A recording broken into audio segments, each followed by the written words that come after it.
All right, what's up, everybody? Welcome into the Nerding Out podcast, where we go over an anime, some gaming stuff, and a pondering topic of some sort. Without further ado, let's get into it.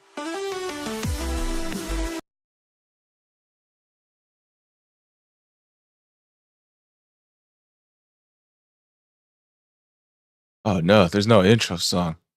What the fuck? What happened to my intro song? Oh, sorry, chat. There's no intro song anymore. I'm gonna have to download that later if I remember.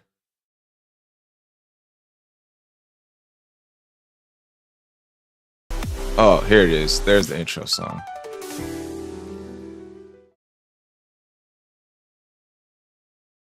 All right, welcome back, everybody. Sorry about that. All right, let's get my music going and then intros. So since Ethan, you're new, what do you want to go by? Do you want to go by Vigilante or Ethan? I just go by Vigilante, I guess. All right, Vigilante. So we got a new guest in the podcast, the homie Vigilante. So for this part, we do intros. If you're a part of, if you have like a content creation channel of some sort on any platform, go ahead and shout them out. So it's like plug your socials, any announcements, like any new videos, special streams coming up, something like that, posts, something along those lines. Go ahead and shout that out. And intro question will be most hated Invincible character.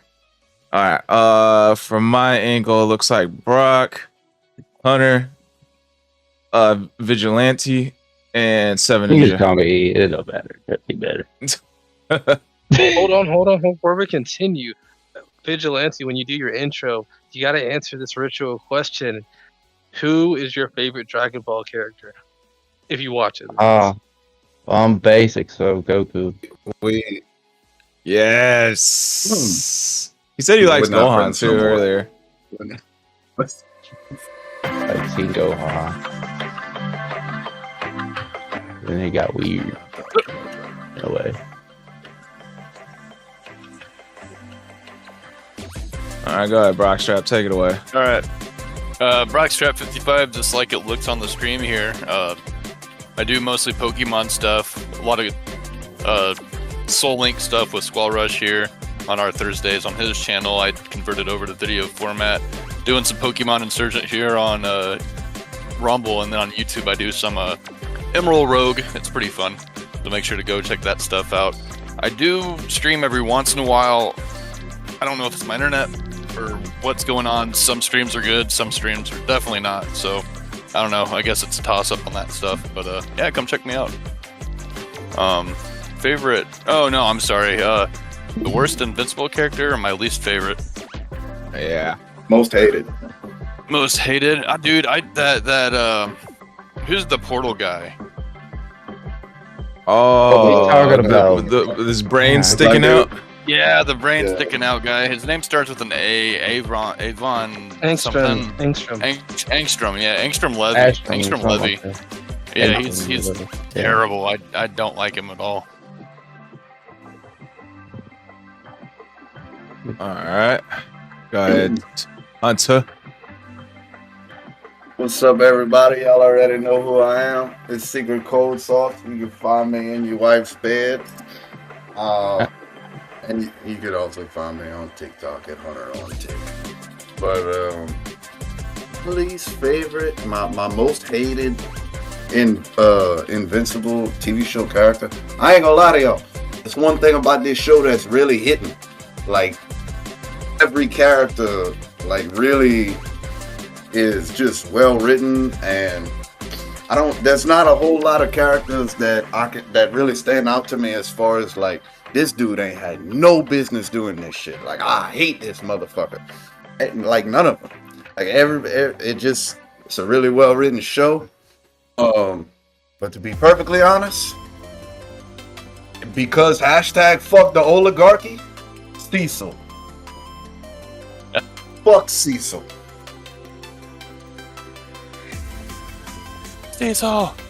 I feel that. Fuck the oligarchy, fuck taxes, and fuck Cecil.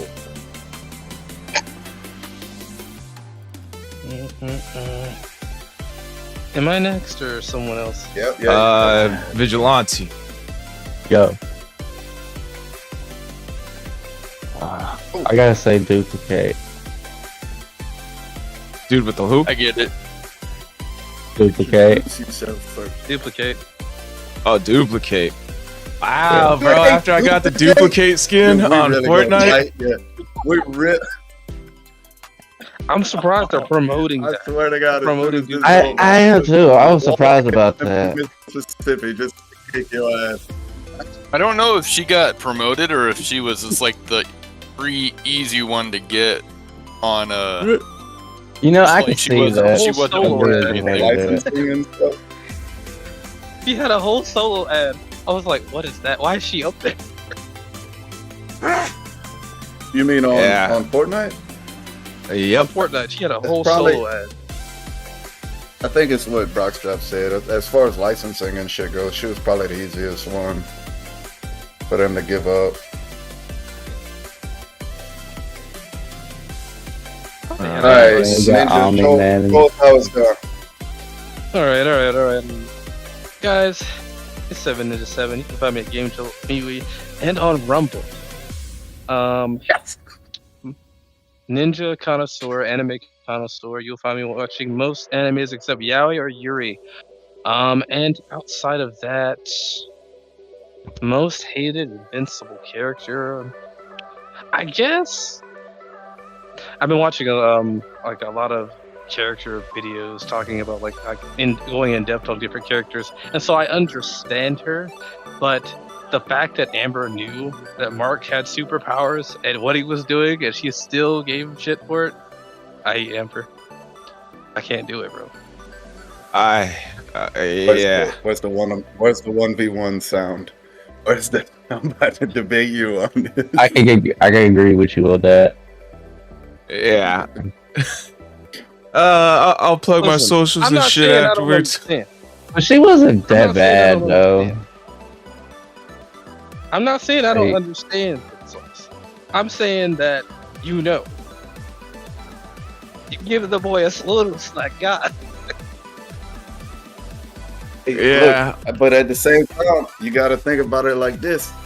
That's really the only way that she could have tested how he feels about her, how strongly he wants to be with her. If he's half-assing this, if he's not fully committed, you know, and it was a quick relationship too, young. So I of course it mean, was if you out there kind of like getting your ass beat and fighting every single day, trying to save the world, you know, I mean, I don't know. She's a selfish bitch for that one, bro. Like, fight. fate of the world Let's over finish their the, relationship. finish the Yeah. intro, All right. let's get into We'll talk about that in a sec. Yeah. I'm gonna skip the rest of the questions, plug my social and all that stuff. Fuck Amber, I hated her guts. That's my least favorite one. And then all right. So now I got the link tree. Hit that up. Squall Rush linktree/Squall Rush. Hit up all my other platforms. Got the buy me a You're so coffee account if you misogynist. want to donate to me from whatever platform you're watching from. And then let's see. Any new announcements? I'm not really editing a video right now. Kind of been lazy lately. Probably got some Sparking Zero content coming out soon, so gonna keep the Nuzlocke going. And yeah, that's it on my end. All right, now we can start the anime segment. Amber's the baby.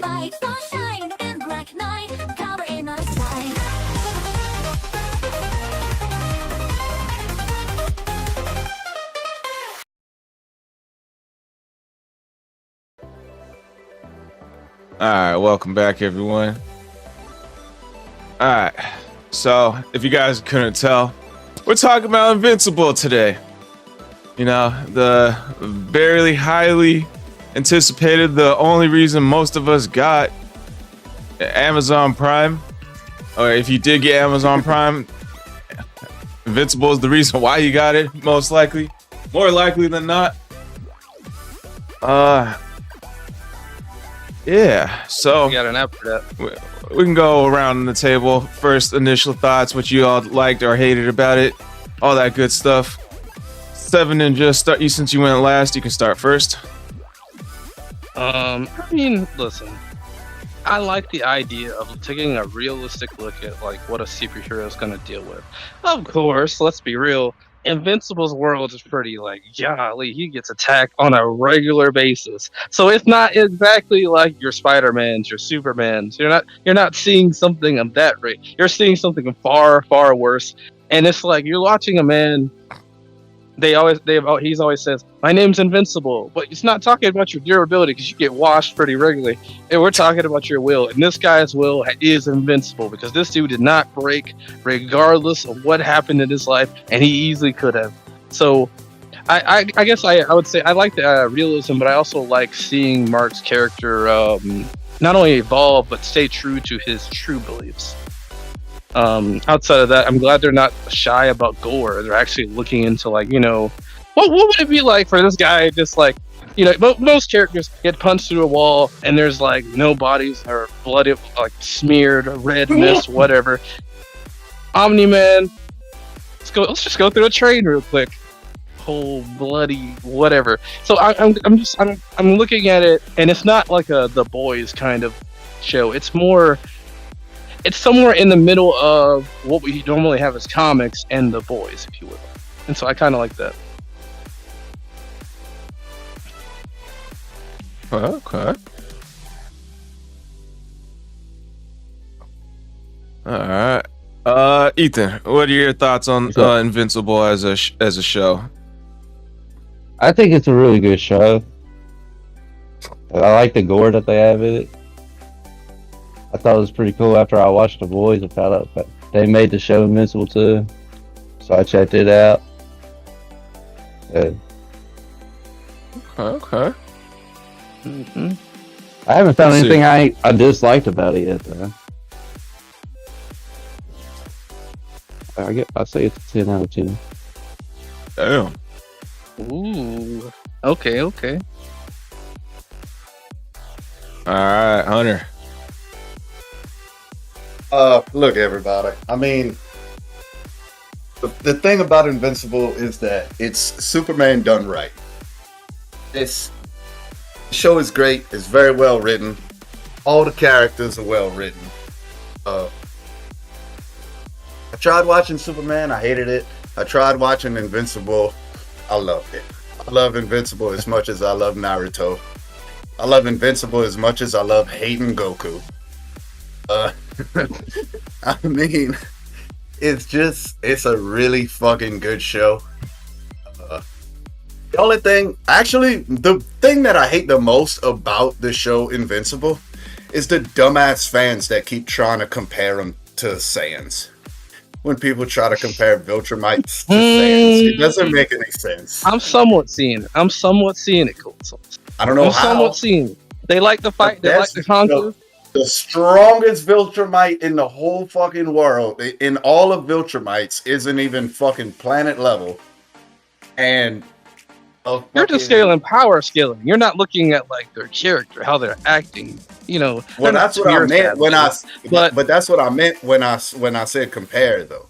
When people try to compare them like in strength. Now in like lifestyle and they are Saiyans. They're just Kryptonian Saiyans. Like it's you can tell. I mean, I'm sure y'all got these vibes too.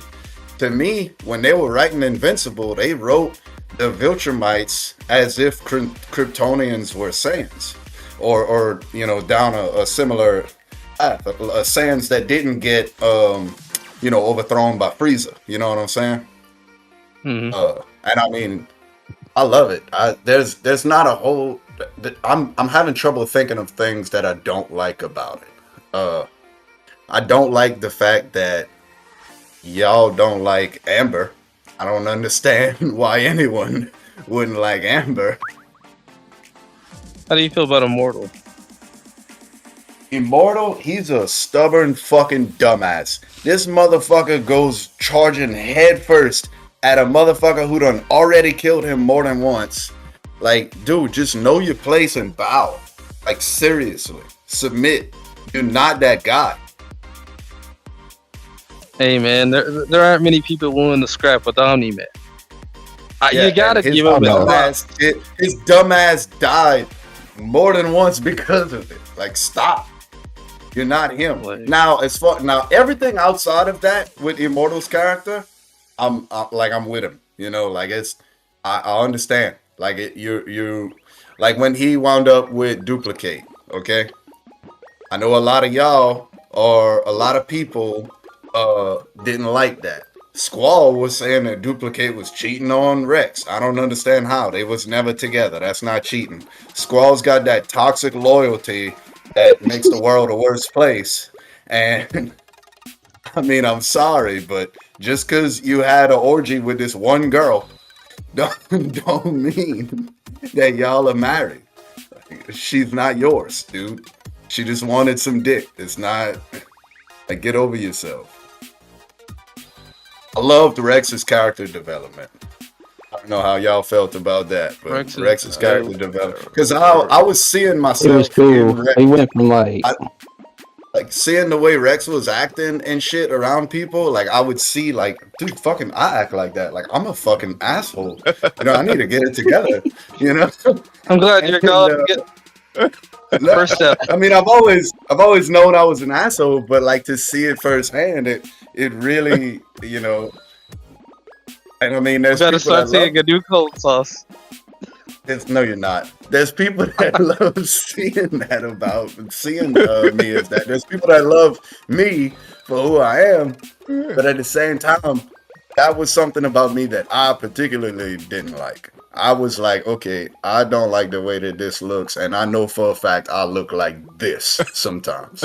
So what can I do? So what can I do to improve my behavior?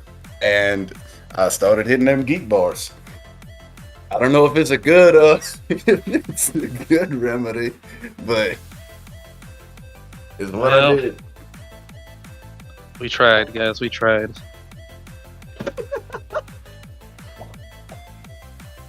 Be the change you want to see. I thought you would be defending Rex that Kate cheated on him, because that's basically your mirror right there, Rex. That's you as fuck.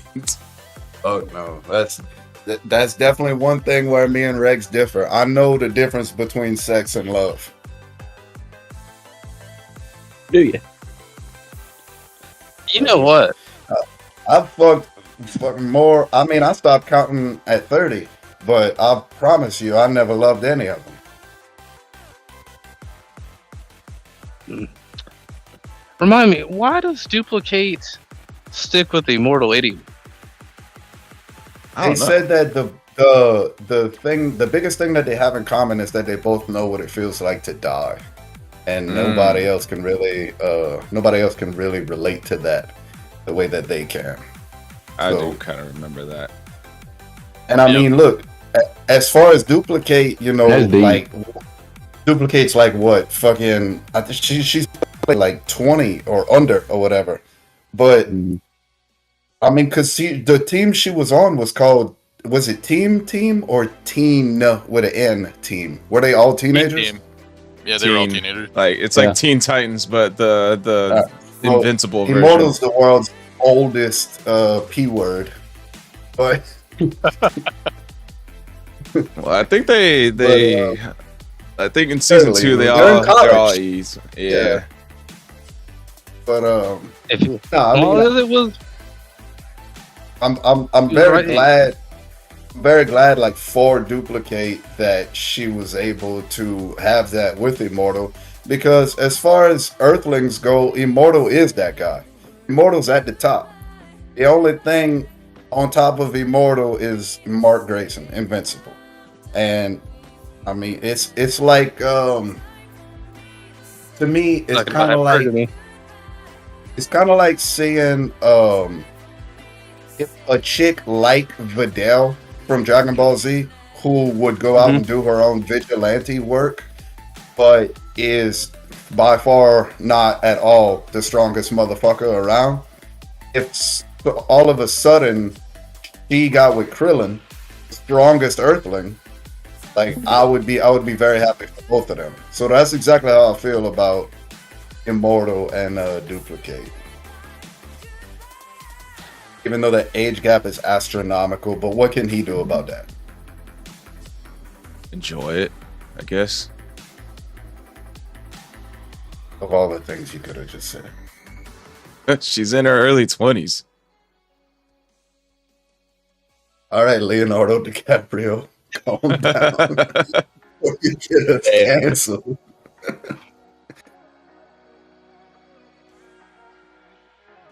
Well, I mean, if you look at the thing Brock's brought up, he says she duplicates in her early 20s.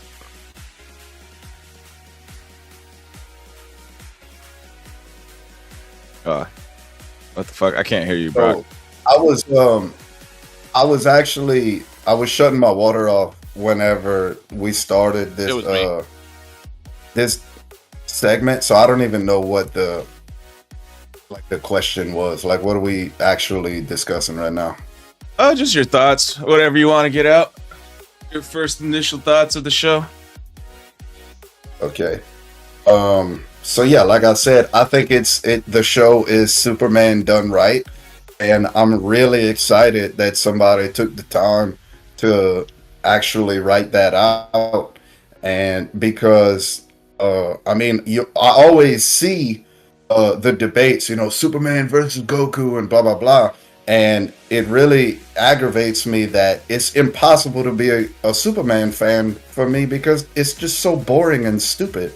Like, so to have a show be able to portray an interesting life for someone who's that caliber higher than all of humanity and every threat that comes to him, it was really fun to watch, and I really loved it. All right, Brock, what's your first initial thoughts? I thought it was pretty funny, actually, the first episode, how it just kind of was slow-paced and a little bit, lame. Like, it was kind of cool. Like, oh, Dad's superhero, okay. He finally got his powers. Nothing too crazy. And then, man. Then the ending happens, and you're like, it's that kind of show. It was pretty interesting, and then it kind of kept that up, and then it moved a little bit slower. And you're like, oh, okay, yeah, and then the ending of the first season happened. You're like, oh crap! So anyway, it's pretty good. Just a little slow. I think the pacing kind of stinks at times, and then they're all 40-minute episodes. And if you're gonna have a season of 8 episodes, then just kind of cram that crap.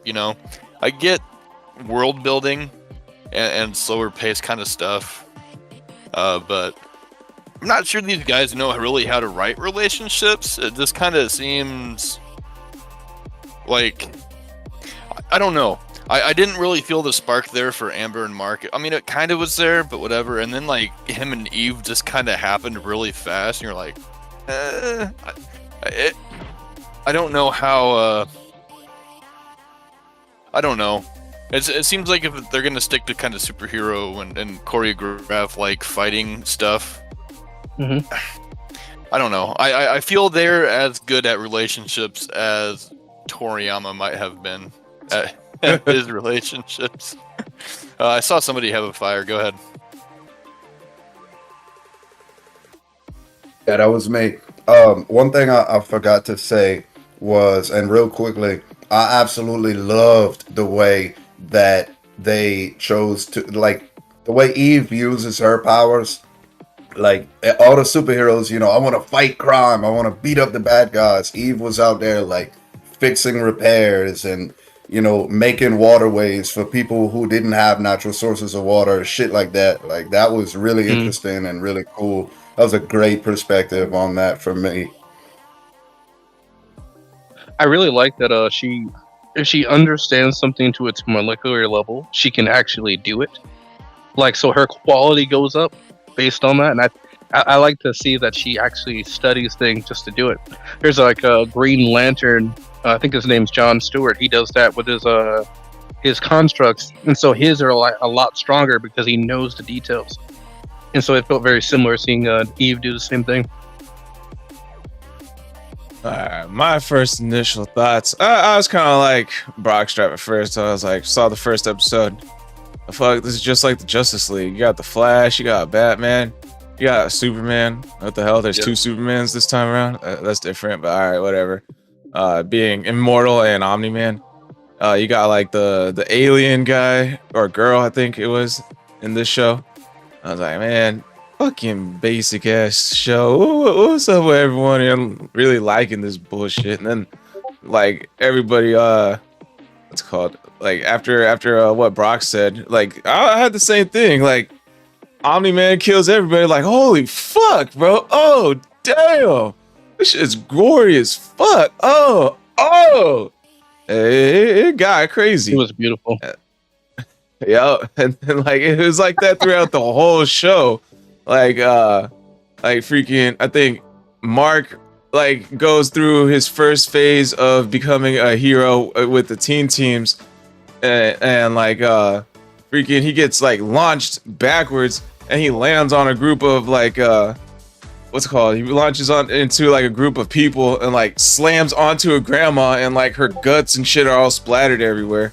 So I was like, oh god, bro, it's pretty crazy, bro. It makes you think like, ah, shit, it is hard being a vigilante. No pun intended. What's it called? But I kind of wanted to show you guys this video real quick. I thought it was funny.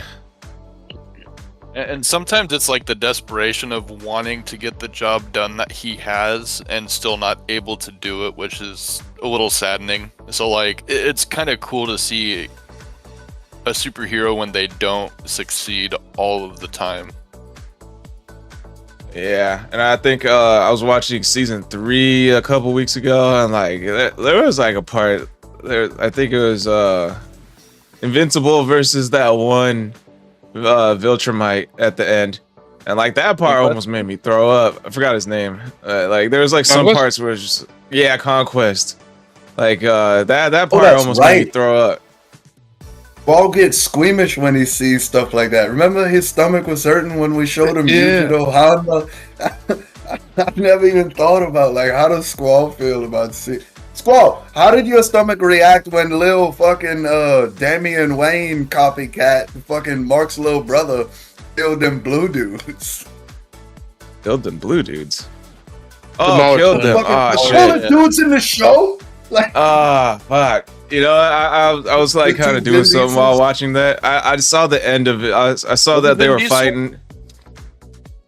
No, it's not Vin Diesel. Sounded like Keith, what's his name? Or Kevin Richardson? What's it? He does the Skulker on Danny Phantom. I missed that part, I'm not gonna lie. Oh. I saw that he won at the end. A live action Danny Phantom, by the way. What? What did you just say to me? Let's talk about a live action Danny Phantom. This guy right here? There was talk a while back, like years and years ago, and then they kind of put it on the shelf, and then now they're talking about it again within like Nickelodeon and stuff like that. I follow the dude that writes a lot for Nickelodeon. No, I'm sorry, draws a lot. The artist. I follow him on TikTok, and I saw him talking about that. Y'all want those videos? We do not need any more live action. Yeah, I got a funny video for you guys. I think a live action Danny Phantom. Well, I was doing a YouTube video. What is this? No, we don't need any more live actions. Do CGI, please. It's so much easier. You can make all the extra movements and explorations you want to do. We don't have to have people in the video. I don't need that. We just use the CGI, use the voice actors. You got it. It's there. Right. What the It's heck kind are of you interesting talking when about? you finally you start hearing voice actors as characters, and then you can't take them as their characters anymore. You're just like, oh, that's Kevin. Alright, well, let me know if you guys can see this. I can. Alright, Hunter and Brock. Long Beach grip the Invincible. Yeah, I'm What? looking at a black dude with a wig. All right. Wait, let me make sure you guys can hear this sound. I'm not sure. I There's can hear stream it. audio. There we go. Amber, I'm invincible.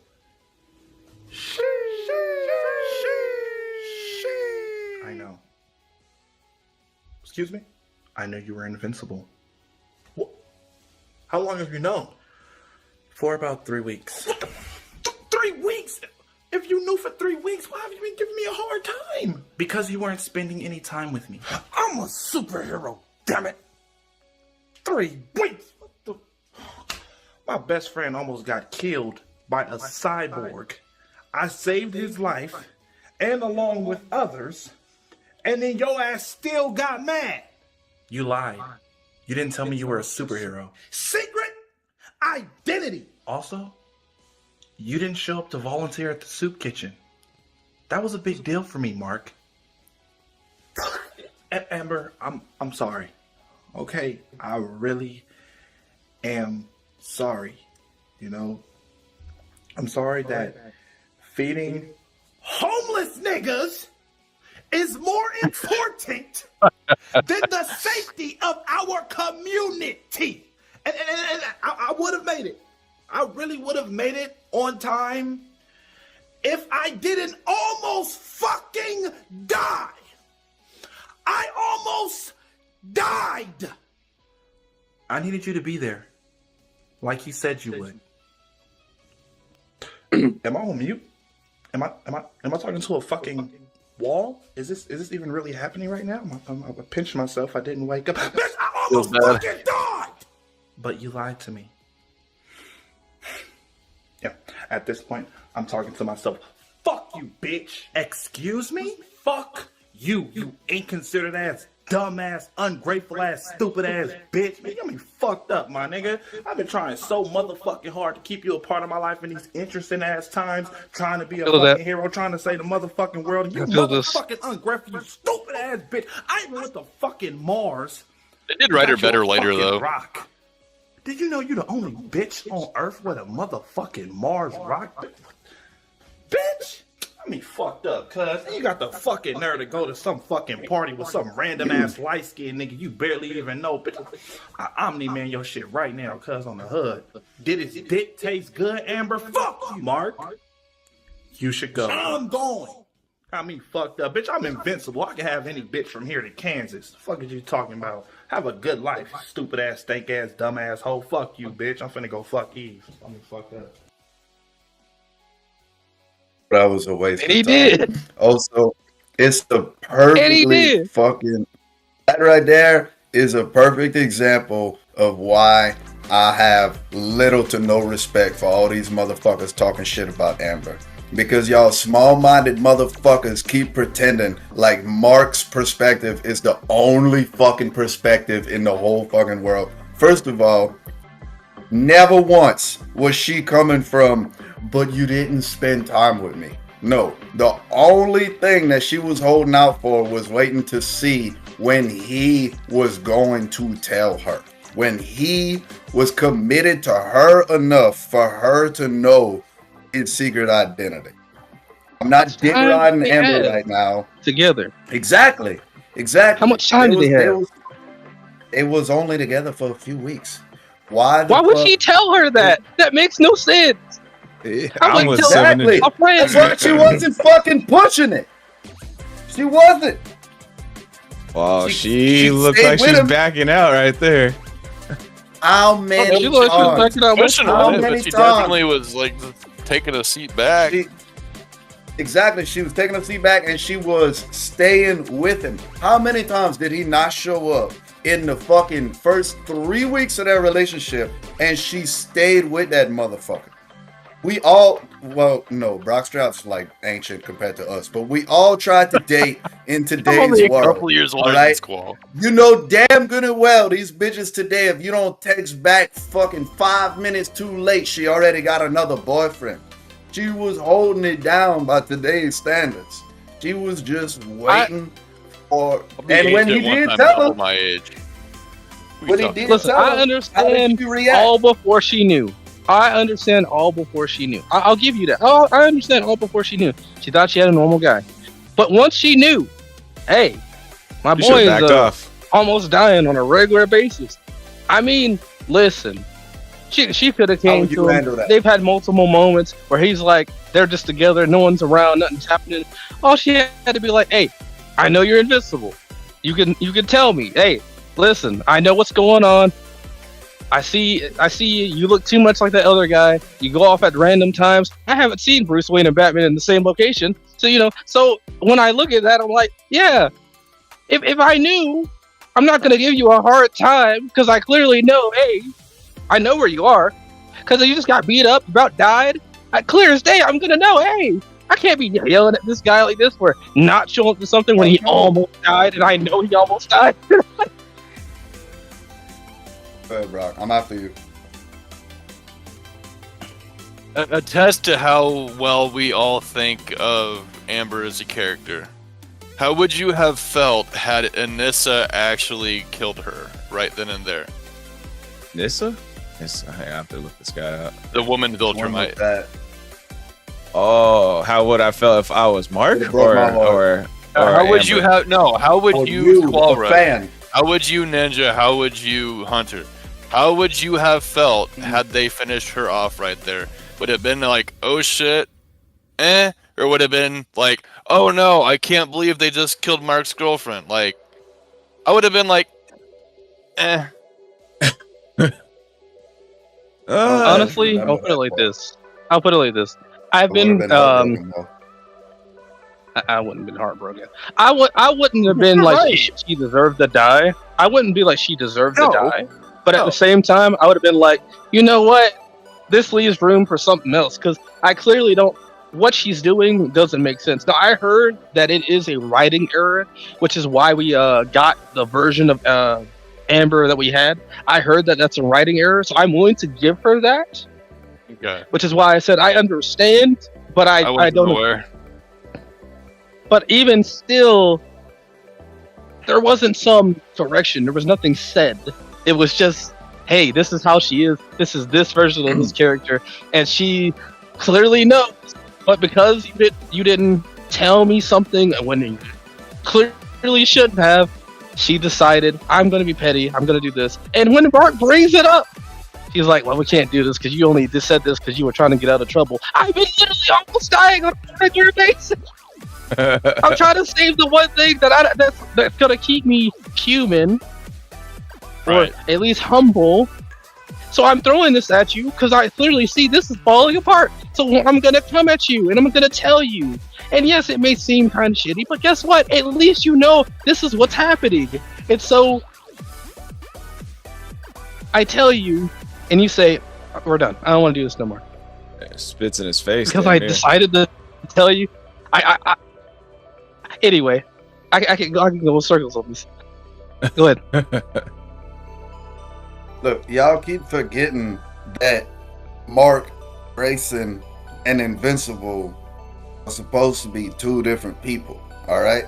She's not dating just Mark Grayson. She knows she's dating Mark Grayson and Invincible, okay?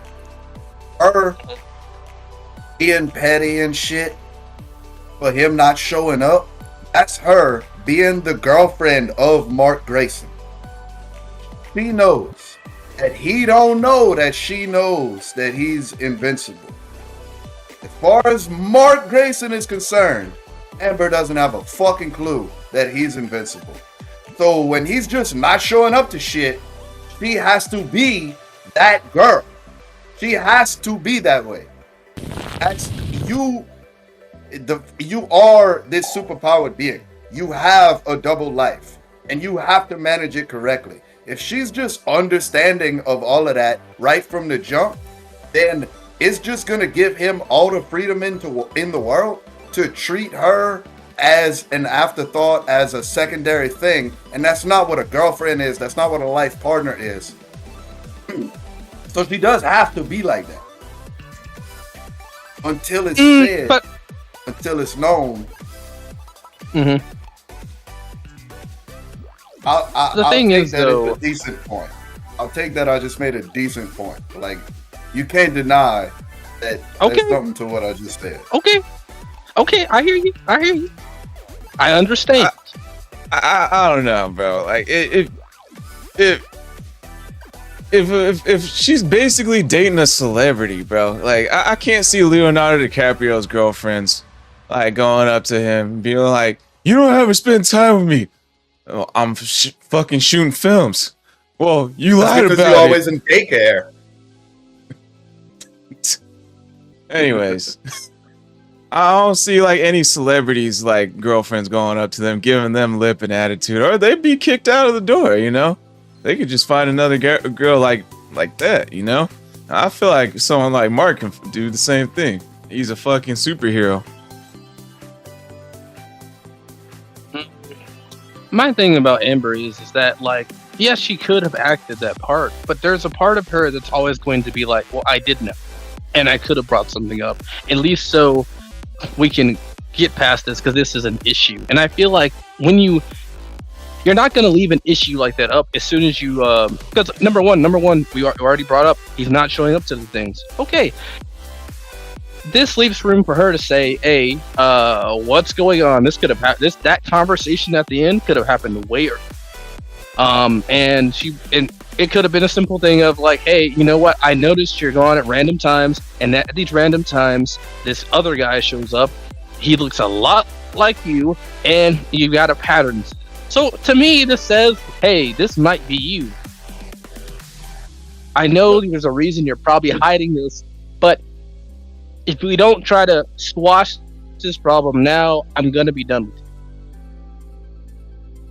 Yeah, I want to that say, was a She can still be angry. She can still be angry. Don't get it twisted. She can still be angry. But squashing the problem, and maybe it's just my logical mind, I understand, but squashing the problem to me seems to be what she should do. I like to say this. That's not what she did. No, but we gotta remember that relationship was like fucking 3 weeks. They just started dating. Okay, to me, she's completely validated in the way she handled it, in my opinion. Because why would she do everything she can to make absolutely sure that they stay together when she has this perfect opportunity to test naturally and organically whether or not he can actually handle being in a relationship and being a superhero?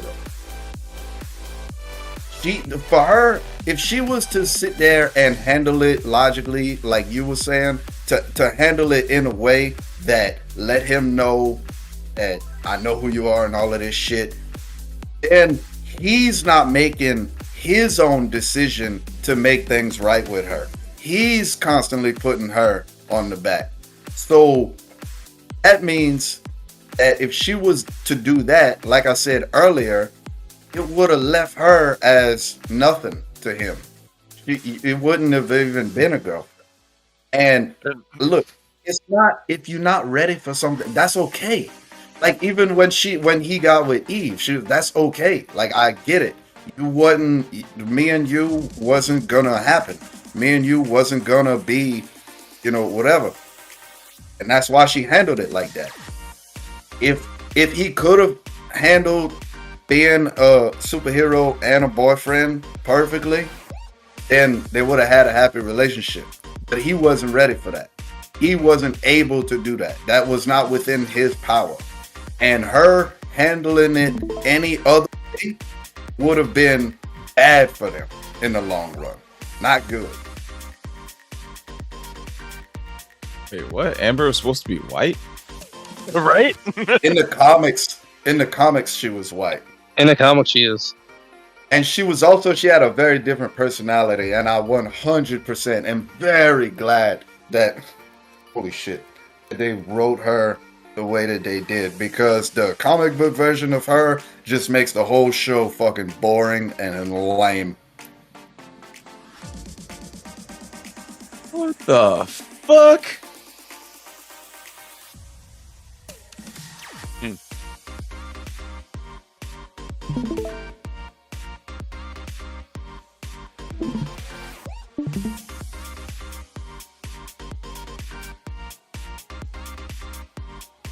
That's her in the comics. Yeah, exactly. You know- Gwen Stacy. Whatever. Whatever. A lot of times it's Doesn't matter. aggravating. Yeah, a lot of times it's aggravating to see them like change something like that in a character, but in this instance, it doesn't really fucking matter. I'm starting to care less and less about race swaps. I just think it would be funny sometimes to see it reciprocated and watch the fallout of that. Reciprocity doesn't seem to be valued the way they say it's valued. But I'm still against race swaps. That'll never change. I can do a Okay. hair swap. I'd My rather thing keep it is- as close as we can. Well, okay. Whenever like a character is already like established and everybody already knows this character, you know, right. and then you race swap it, that's, you know, you slapping a lot of people in the face right there. You know, but when it's when you have a side character from a comic book that nobody knows about, because the only reason we know about it is because it became a TV show. And you take one of the all that means is that the comic book version was like a rough draft. And then they were like, all right, let's go ahead and change these things and turn it into a show.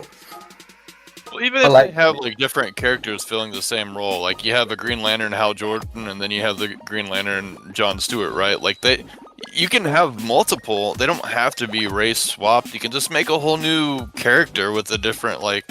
Oh, hey, there was one black Kryptonian that somehow also survived that wasn't Kal-El, right? Or whatever. Race swap, I don't know. I don't have the same disdain for it other people seem to. I'm not saying that they have disdain necessarily either. You can be... But, you know, it's... I don't know, like... it used to be a bigger issue for me, and I'm just like, you know what, whatever. I'm probably not going to watch it anyway, so I don't care. But like the whole Amber thing, I didn't know until just now that she was supposed to be white. Like, whatever. Artemisia told me that like a month ago. Not a month ago, a couple weeks ago. Speaking of Artemisia, It's supposed to be on tonight. She has, so their platoon is doing some kind of thing, and they all hate it because it's a freaking Sunday night, but they're getting a bunch of stuff back from Lithuania, and they have to do like inventory checks and all kind of other stupid shit that really should be being done by the grunts, in my opinion, but whatever. That's right. officer's job. She's the first lieutenant tank commander. Oh, no kidding. Good for her. Mm-hmm.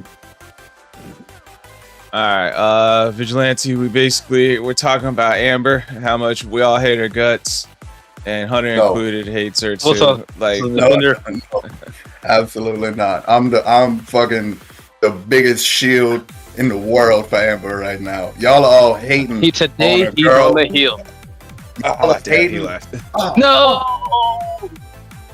Look, y'all really need to take a good long look in the mirror when it comes to this fucking Amber situation, because y'all are hating on an ordinary girl who was put in an extraordinary situation, who handled it fucking well. At the very worst, she handled it well. no. Now that I know there's two completely different Ambers, I don't know which one to dislike or like. What's this supposed to be? Fuck you, bro. If a girl's dating like a rich guy who's always busy, you know, that's the same thing as dating a superhero. She like a girl's not gonna like who's dating a super rich guy who's always busy. Like he's always making money. Like he needs to keep his business going and shit. Let's go So with that analogy. Okay? she has no right to give him any attitude. If she does, she's out the door. She 100% does, because if it was just a rich guy and he was coming to her as an average guy to see if he could be this, if it could be this true, I don't like to use the L word, but you know, this real connection, right? If he comes at her like, hey, I'm filthy fucking rich, you know, of course she's gonna be like, hell yeah, let's get together. But no, he coming at her as an average dude, and he's trying to hide the fact that he's rich, and that's completely, there's nothing wrong with that. There's absolutely nothing wrong with that. Now, if that girl finds out that he's rich and doesn't bring it up, and then continues to be the girl that is an average girl dating an average dude, and she's being treated like shit if he was just an average dude, but the real reason she's being treated like shit, getting what you call it whenever one person shows up to a date and another person doesn't, what they call that? Stood up. If she keeps getting stood up because of like he owns multiple businesses, but he keeps on not telling her, she absolutely should still be bitching him out for not fucking. She should have been left him. She should have stood on business and said, "No, I'm not being with you. You keep not fucking showing up." She stayed loyal to that motherfucker through thick and thin. I don't know about that. And y'all are over here saying, "No, I don't like the way Amber handled it because I want to suck Invincible's dick." That's all I'm hearing like right now. Early Amber, I like later Amber. I like the college Amber, and I felt actually really bad for her. Yeah, same. But yeah, I don't know. I feel like those are two. No, I hate her all together. It's just cool sauce like her. See, I would agree with you that she was justified if she didn't know. If she didn't know, then I'd say she's justified. But since she did know, she can't just be like, "You lied. Nope, you lied. I knew you lied. No, you're wrong. You lied." No, bro, that's childish, immature bullshit. No, it's not. If you, I mean, if you with somebody girl and you find out so. something about them, if you with somebody and you find out something about them, and the thing you found out is the reason that they keep treating you like shit, are you gonna bring it up and say, "Hey, I know that this is going on and I want to work with you on this and I want to be understanding, so what can we do, blah blah blah," or would you continue to let them live that lie to see how much they are down for you specifically? Secret identity. What don't you get about that? I think there would be a difference between if it's something illegal, she could be the way she was. But if it's something that is not only legal but also positive, good. Yeah, that's also good. Not in the Invincible universe.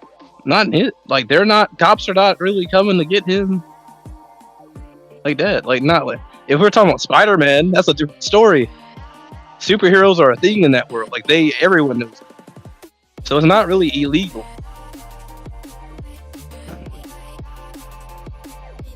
But like I said, if it was like he's a mafia crime boss, yeah, she could still be mad and whatever. Keep it so she doesn't get killed. Versus she knows he's a hero. That's like finding out this guy's a fireman or something. Like he's saving lives. Clearly, I know what's going on because he's saving lives. That's entirely two different scenarios. Yeah, One's right. But if he's gigantic positive, she would be proud of it. Yeah, of course. But for whatever reason, he's not telling her. Okay? So, unless... What you snorting at? Don't even answer that question. I'm still talking. For whatever reason, he's not telling her. That literally means that she is not yet important enough to him for her to know that about him. Okay? So... what is her options? Either let him know that she knows and stay with a dude that she's not important to, or let it ride and see if it's gonna organically fix itself, and if she is important, or at least becomes more important, because it was such a short relationship anyway. She don't need to be like making the rest of her life about this dude when he's not even showing up. Secret identity, and they've been with each other for just a short amount of time. Secret Cold Sauce is right about this. I don't know. I don't know about her being Right. loyal too. I'm assuming she cheated. By the way, she went to that party with that one dude when they went on that college She thing. definitely did. Yep. She definitely did. Yeah. That's part of So the game, dude. They wasn't. That- They didn't even have a 2-month anniversary. So the whole her cheating, I don't. That don't mean nothing. They was together for fucking 2 weeks whenever that happened. I don't know, man. Your argument's kind of dwindling to me now. I don't know. That's what you sound like. That old cartoon. Do we have that on the soundboard? No, not on this one. Not in this server. Let's see. All right. Best fight of Invincible. Oh, that's a good question. We gotta Um, be careful on this. y'all want one, me to though, go first? with Cold Sauce Why? being not all the way caught up yet. Well, But he so, knew about Conquest. and I feel I'm like not- you're caught up if you Look, know about I'm Conquest. pretty. I Wait, mean- so for a fact, every season only has 8 episodes. No, not every Yeah, but season. they've done like the Yeah, weird I like think so. half season Okay. thing before. Okay, because I'll tell you this, I can guarantee you, I saw up to episode 5 or 6 of season 3. So I gotta be at the end if I didn't make it to the end. But I just don't understand. Like I keep seeing people talking about stuff in about Invincible that I've never seen in the show. And I think I'm starting to think that they are pulling from the comic books because I keep forgetting that this was a comic first. Right. But I might have finished the show. Well, hell, we don't even know if if Amber's that diametrically different in the show, like I don't even know what we're gonna get in the show compared to what the comic has already. Yeah. But I as think they far have as skipped some my favorite fight in the show was the getting Omni-Man out, breaking him out of prison. Interesting. All right, 7 Ninja. Actually, I changed my my- mind. Hmm? My favorite Hmm? fight was Omni-Man fucking up all them Earth heroes in episode 1. That was my favorite fucking Very fight. Cold Sauce like thing to say. What's up? I will say one thing about that scene. Very Cold Sauce like things to say. But I will say about that scene, seeing Red Rush go through like dying slowly. We never really get to see the perspective of a speedster like that, and so to see a speedster going through it was, I'm sure Squall threw up. I'll put it like that. Oh yeah. Yeah.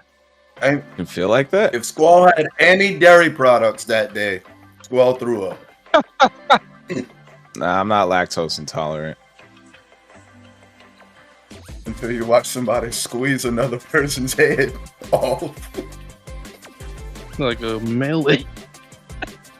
Yeah, look, that scene right there, when Omni-Man did all that, all right, my son's got powers. I came here to do this. I'm about to start doing this. Fucking, to me, that was, if I was Omni-Man, I'm doing the same thing. Fuck all that. It's time to conquer this planet. I'm killing them. I'm beating up my son until he agrees with me. I'm doing everything that Omni-Man did. And I learned with Omni-Man that was wrong. Kind of. It was pretty much wrong.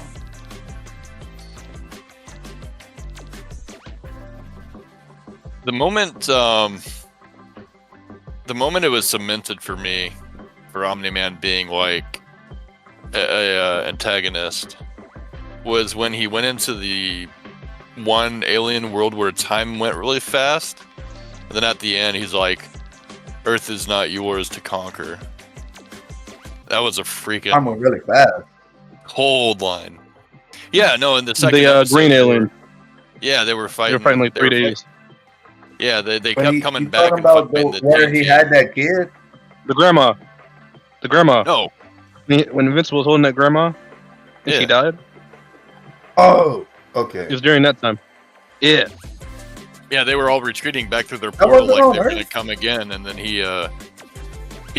no one followed him back into that portal. Oh, Like destroyed their whole entire world. Oh, those aliens.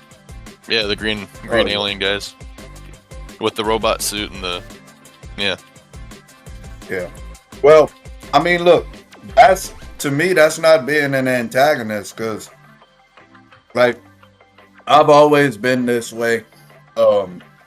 There's a line that you can find in the Greek epic, I think of Odysseus, and it's definitely one of the ways I handle. It's the only way I handle violent and extraordinary situations, and that is ruthlessness is mercy upon thyself. If there's a problem, I'm not gonna just subdue the problem, stop it, and then walk away and let that problem continue to be itself. I'm going to solve that problem. If that means killing a person, I will kill that person. If that means killing an entire fucking race of people, I will kill that entire race of people. If this is a problem for me, I'm solving this fucking problem. Frieza? What's going on Is that about you? like him saying he could have said it any other way. Like he could have said, "I will not let you conquer Earth." But no, it was Earth is not yours to conquer. Yeah, I see what you're saying now. Yeah, because it foreshadowed him being the one to Yeah. conquer Earth. I get you. Wait, who said that? Mark said that to Omni-Man? Omni-Man said that to the Nolan alien. said that to those aliens. Oh.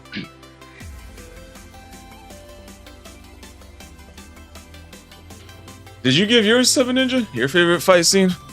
No, my favorite fight scene, honestly, it's got to be the whole conquest fight. But the one thing that really kicks in for me, like Mark getting beat up on a regular is just whatever. But seeing Oliver come in to save the day and just try to help his brother fight, like I don't have a brother, but I felt that. I felt that kind of connection. It was like it was something to see. It's like he's finally got something. It's not perfect, but he's finally got something that can help him a little bit. And Oliver comes in with that nice uppercut, kind of Shoryuken slides on the ground. I mean, that might as well have been an edit. He was in an edit. You big old stack of turds. Dude, that part It was almost. just good to see. Yeah, that's my. Oh, go ahead. And then seeing Adam Eve, she's like, "I'm coming to save my boy," and she said, "My leg's still a thing. It's still gone, but you know what? I'm coming. I gotta be there." And so she comes out there, and she's like, "Yeah." And so I'm like, I'm feeling this because out of everyone that showed up, even Immortal, he could have died again. Whatever, it's happened before. Even Immortal could have came out there, but Eve gets out there. Oliver gets out there. You don't see nothing. Now I will give Cecil one thing. He was trying to make the Reaniman save Mark. No, Cecil's the guy with connections. I'll give him that. He was doing the best he could. But the rest of that squad was doing nothing. Nothing was happening. And so I enjoyed that. Yeah, that was my favorite fight scene too. It was like a lot of up and downs. Like, okay, the brother comes in, might stand a chance. Oh God, like that part scared the living shit out of me when he had his little brother. When he had his brother up and he was like about to rip him in half. The show does a really good job of not letting you expect that bad things will happen. So you really don't know. Oh God, bro, I was in fear. I was like, no, please don't, no.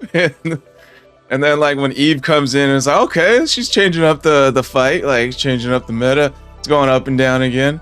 And then she gets absolutely washed. I'm like, no, don't kill her, please. She's best girl, bro. And then without spoiling too much for Hunter, yeah, that fight was good. I think they saved all the. I think they saved all the budget for the animation for that fight because a lot of it was good. It was just that one in particular had the best animation of the whole series in my opinion. One of my favorite moments. They really don't have as big of a budget as they have for the other shows. So yeah, they probably put it all there. And I'm glad they did, because that was amazing. Well, it's funny how they actually pointed to it, because when Mark went to the with Amber to that like Geek Con or whatever, and he went to the writer of Seance Dog, right? The comic. Oh yeah. And they had that whole discussion on like yeah. sometimes they cover part of the mouth and they don't even have to animate. Sometimes they'll show the back of the head, and then like sometimes they'll pan over the whole entire building, and it looks like people are moving, but they're actually not. Like, it was funny. They were just pointing out all the shortcuts that they were doing. Like, oh, this has been funny. Look, your mom, I love her, but she's more like a pet to me. I'd have crashed out right there. That's how I knew. That's how I knew Mark Grayson was a bitch. That's when he didn't crash out right fucking then and there. I was like, "Yep, we got another Gohan on our hands." It won't that much further after that he swung on. I mean, yeah, I know. But to be fair, to be fair to Mark though, he was still in the middle of like, this is my dad. What's going on? You know? Yeah, he just said that about my mom. I don't know how to relate to that. Like, y'all know how I feel about my dad. You know what I mean? Like, yeah, I know. I got you. Well, flip the script. If you had you know what? I don't think you had a good relationship with your mom either. I don't know. You know what? Yeah. Forget it. It's terrible. Yeah. Forget it. It's terrible. I have a great relationship with her now, but I was growing up. No, I really, honest to God, the state should have took me away from him, but I lived in a community that allowed it. All right. Favorite lighter notes. Favorite non-fighting moment. Oh, go ahead, Hunter. What's your topic? Actually, let's go with what you just said, because I literally did just forget what I was gonna say as soon as you said go ahead. So, favorite non-fighting moment. It's hard to understand how long Nolan has been around. So, like, I don't even know. Is Debbie his first partner? We don't know. I don't think we know. On Earth, exactly. I feel so, like are you talking about officially?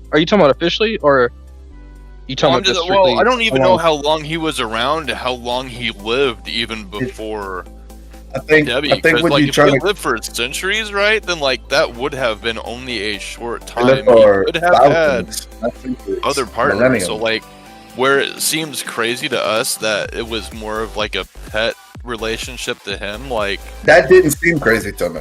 That was one of many probably relationships that he had. Exactly. Well, where's his other sons and daughters then? Well, we're not entirely sure. I don't think he's had them, because I think he would have had them near him, or he would have brought it up. Something. It seems his character seems like the type that would have brought that up. I think that this is he's coming off Viltrumite, and he leaves, comes to Earth, and this is back when he had like although they did show he had gray hair, but then there are moments where you see he has like black hair all the way. Well, hey, actually, I do have an answer to Rockstrap's question. Go ahead. I do have an answer, because if you remember, there was the whole "read my books" line. So what's in those comic books that Omni-Man himself wrote is what he was doing before he came to Earth. Right. Well, it shows he right was on here. Mission. Like he wasn't. He didn't have that new mission of go and stay on this planet and breed, and so we can grow our Viltrumite empire. It was go and attack these people. You know what I'm saying? It says Nolan Grayson, known as Omni-Man, is blah blah blah. Given he arrived at Earth in 1982, married Debbie shortly after, his age at marriage would be several thousand years old, reflecting his alien biology at the timeline of the series set in 2002, when Mark is 17. So, yeah, I mean, he's had multiple lifetimes. So I'm not going to say that he probably didn't feel like a wife and husband kind of relationship, but how many would that have been at that point in his life? Like, Right. Well, No, I completely agree. I And I think it's totally just understand where he's coming from. I just think it's the fact that like he's like thousands of years old and she's like only known her for like 17ish years, you know? Like that's like minimal, like very like a small portion of his lifetime. Kind of like having like a dog would be like having like they have very Exactly. short lifespans. And at some point, I mean, I know that Eve can restructure her cellular, like she might have that kind of long-term living ability as well. But Yeah. Instead of, I don't know, like, instead of going to, it would be like, weird architect school, because go at into, this like, point, biology. yeah, at this point, Mark only has 17 years. Like he can't like. I wouldn't say that they're immortal, like their lifespan, the Viltrumites, but like him, he just seems like a regular human kid, right? So like he can't conceptualize like the like almost immortal or immortality of his own father. Like he just looks at his dad, and the dad, you know, he probably looks like your average 40-plus-year-old dude. That actually goes back to his relationship with Amber. You can't start to understand things like that until you've been through some relationships, not just like boyfriend and girlfriend relationships, but like friendships and acquaintances and all that. When you have enough life experience to be able to relate to, you know, a variety of different things. Personally, I 100% felt where Omni-Man was coming from when he told Mark that his mom was just a pet to him. I also felt the 17-year-old boy hearing that. Why he didn't crash out? Because he's a bitch. I don't know. But I'm just saying, like, that's what I was saying earlier when we first started tonight's podcast. I love the way every fucking character is written. These writers know how to put themselves into the shoes of a certain person, of the character that they're writing. And it's not a show that's written just the writers are writing the story of Mark Grayson, so the only perspective that they think about is Mark Grayson's perspective. Those shows fucking suck. You know what that show is? Superman. It sucks. It's like, anyways. No, I agree with you. All the characters were written well. Even Amber, because her character makes us all hate her guts, and he did it. The writer did a good job for that. Wanted to forgive you. I think the problem I'm having, y'all keep saying like, you know, he lives so long, it doesn't mean anything to him.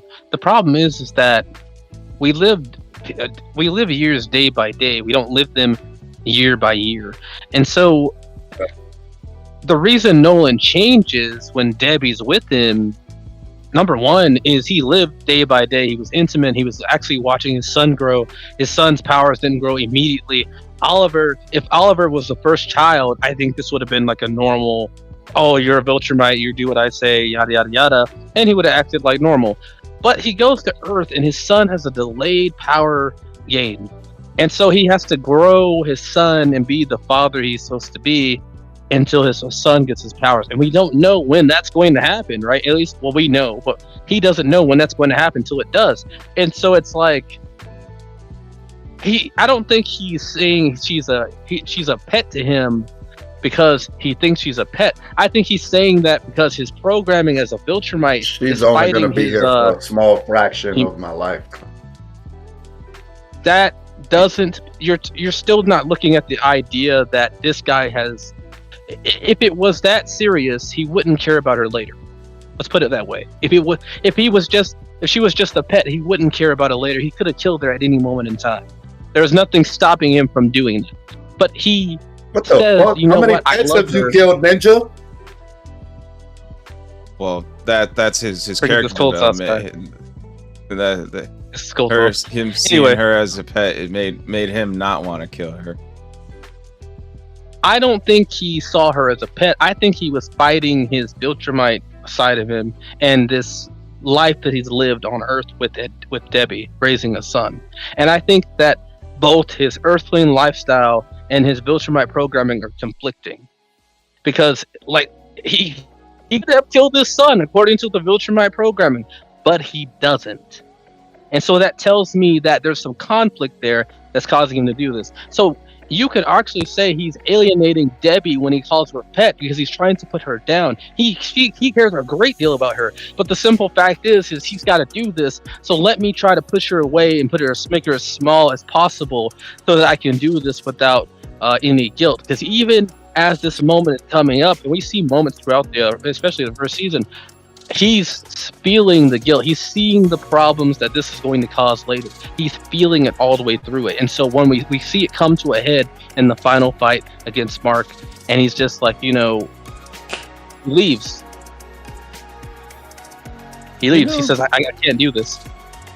Yeah, that's a very good point. Pretty much everything you said was a very good point. And I also want to expand on the first thing that you said, where here on Earth, as humans who we not living over 100 years old, we live our lives day by day. Well, the Viltrumites, they live to be thousands and thousands of years old. So it makes sense to me that their quote unquote daily lifestyle would be they find an objective, and that objective is going to take a few months. So they spend a month and a half training specifically for that objective, and the only people in their life are the people they're training with, and then they go and complete that objective. So like one task in their life, like for me, I want to fix the fucking O-ring on the water pipe outside my house, so I don't have to keep fucking shutting it on and off every time I need to use water. That can happen in one fucking day if I was able to get to the store. But but that's something that I can do in one fucking day. For a Viltrumite, a normal task might be something in the Viltrumite lifestyle. It might take 3 months for a normal task to be done. So yeah, they're not going to live their life day by day. They're going to live their life month by month or year by year and shit like that. You know what I'm saying? So then coming to Earth and living day by day the way humans do, having that level of interaction with and intimacy, I can totally see how that could change somebody who lived the way that I just described. Yeah, I could see it too, especially like since even though he's lived thousands of years, he had to slow down with Debbie since Mark got born, and it took him so long to get his powers. So he actually had to live as like a human throughout like a lot of Mark's like childhood, and like it showed that during that fight between Mark and Omni-Man in the end of season 1. Like he was about to like finish Mark off, and like it goes through that cup, like that flashback of like when Mark is playing baseball, and Omni-Man's just sitting here like, why am I here? Like there's so many other things to do, blah blah blah. And then and then Debbie's like trying to teach him how to be human. Like, well, this is why we have kids, because like when we get older, like it's harder to feel certain things for certain things. Like when we have kids, we can actually feel like how it is to feel for like something for the first time again. And then like when Mark hits the baseball and he starts running, and then Omni-Man's like, yeah, go Mark, go. He like completely changes up into like he's starting to feel human again. And then like Mark is missing like a tooth there, and like when he's a kid, and then it cuts to like Mark as an adult now, all bloodied and stuff, and he's missing a tooth because Omni-Man beat the shit out of him. And like basically it was like him missing that tooth reminded him of like when Mark was a kid, and like it's basically how like him growing into like a human side, like kind of how Seven Ninjas said, like his two sides are conflicting there as he's beating the crap out of Mark. But if it was like if he went to that ant planet and like had a kid first where they grow up fast, like he probably wouldn't have had like the time to like slow down and learn what it is to be not a Viltrumite, you know, he would probably still would have conquered that planet, still would have like had that kid and been like, all right, son, let's go take care of business, you know. What's up, Leon?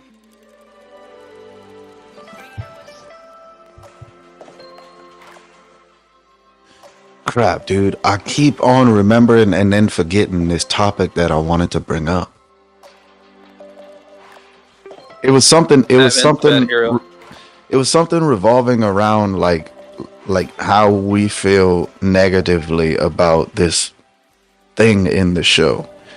Oh, Amber. Man, Yeah. Is it about Amber again? Shut the fuck up. Shut Can the we fuck stop? up. No sane individual is hating on Amber. That's some I don't know incel about shit that. right there. I don't know if we can say that. Oh on shit! Twitch. Yeah, I was about to say, where are we streaming at? Okay. I don't know. That's He's already banned. It's already banned. It's over. Favorite he was non-fighting throwing moment. YouTube clips. So Favorite non-fighting moment from Invincible wait, like the character or the show? show. Wait, my son, the planet, or me? I'll go first. Literally my favorite non-fighting moment or part of the show was Eve's little side story. The way that she decided to take a break from everything and use her powers in the way that she did, like I said earlier, fixing problems in the world for people that can't fix them on their own, that has nothing to do with fighting crime. To me, that was just such a unique and awesome thing to put in there. I mean, extreme props from me to the writers for coming up with that. I did copy it for Gravity, so I mean, that shit was awesome. 10 out of 10 story writing right there, in my opinion. All right, 7 Ninja. Can't say I had one. I don't think I can't say I had one. Honestly, you know, if something comes up, I'll let you know. All right, Brock Strap. You're muted, Brock. Brock, you're muted. On Discord.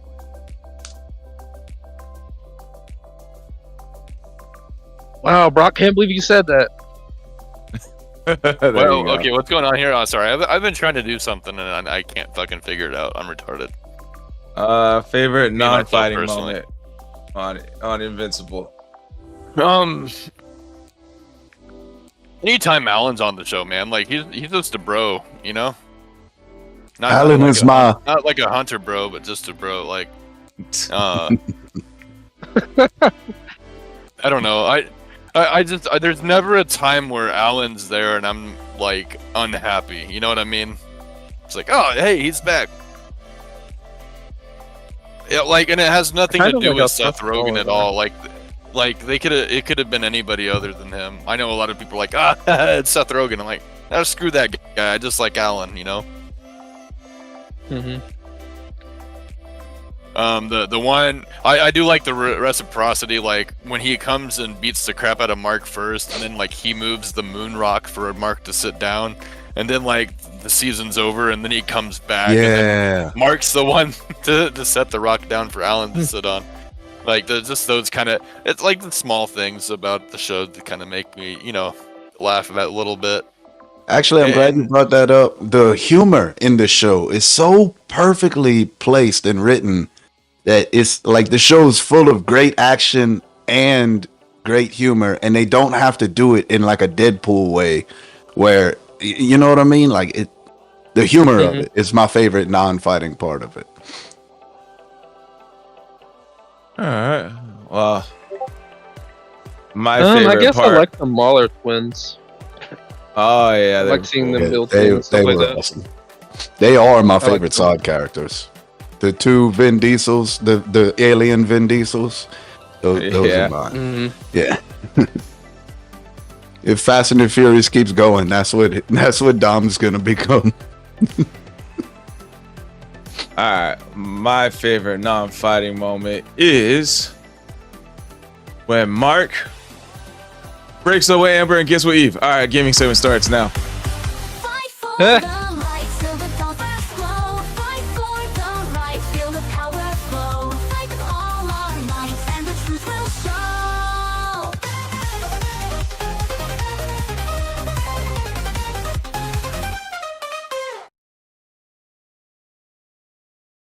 We're gonna touch base on Assassin's Creed Shadows because I heard they went full woke on it. I heard they leaned into the woke stuff way more than we thought they would.